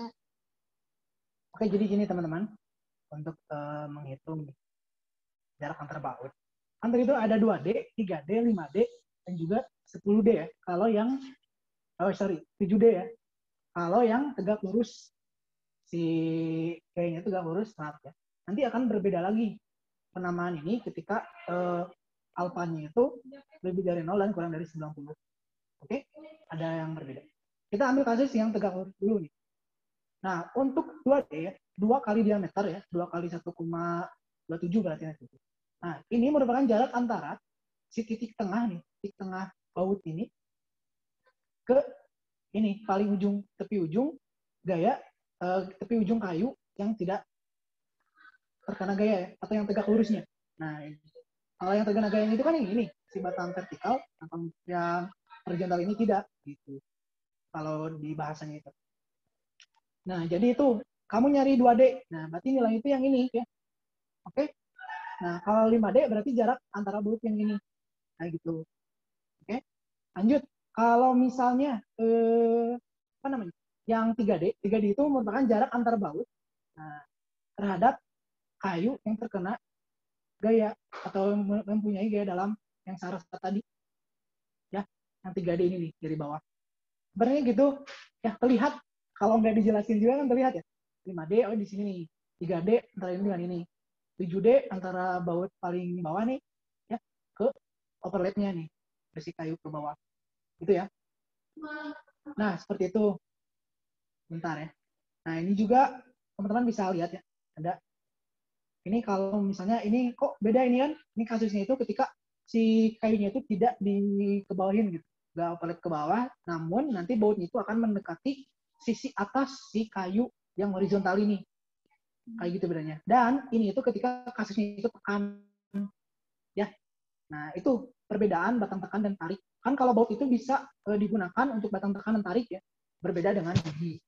Oke, seperti ini hanya digunakan untuk batang tekan saja, tidak digunakan untuk batang tarik. Oke, paham ya untuk penamaan ini? Dan nanti untuk untuk mempunyai sudut, ada yang berbeda nih teman-teman. 2D kan, yang ini 3D, 7D-nya itu kayak gini. Kalau pengertiannya itu sama, cuman kalau diaplikasikan ke gambar berbeda, karena bentuknya juga berbeda. Dan seperti yang di atas yang ada garis ini juga ada perbedaan ketika tarik dan juga ketika tekan. Nah, jadi awal teman-teman jangan menggunakan yang tekan ya, karena kasus kita kan tarik nih. Nah, gunakan yang tarik ini. Ya, seperti itu. Nah, sekarang yang jadi pertanyaannya bagaimana kalau bautnya itu satu? Jadi kalau bautnya satu, sudah teman-teman tidak perlu menghitung jarak baut ke tepi si kayu ini ya. Cukup teman-teman hitung 7D aja. Nah, jarak baut ke overlapnya itu berapa? Kan tarik nih ya. Kayak gitu. Oke, jadi simpan baut satu itu di tengah-tengah ini. Tengah-tengah simpan. Kayak gitu ya. Tapi coba teman-teman hitung, nah pasti akan di tengah-tengah kalau teman-teman menghitung yang 5D misalnya. Kayak gitu ya. Nah, oke. Nah, meskipun nanti teman-teman sudah menghitung, tapi saran saya hitung dulu aja. Kalau misalnya kurang ya nggak 6, misalnya kan tengah ini 6. Teman-teman 6-in aja gitu. Bulatin ke atas, nggak apa-apa. Kayak gitu ya. Itu dia. Paling nanti harus hati-hati pas batang tekan dan tarik. Oke, Mangga? Cukup jelas? Atau bagaimana?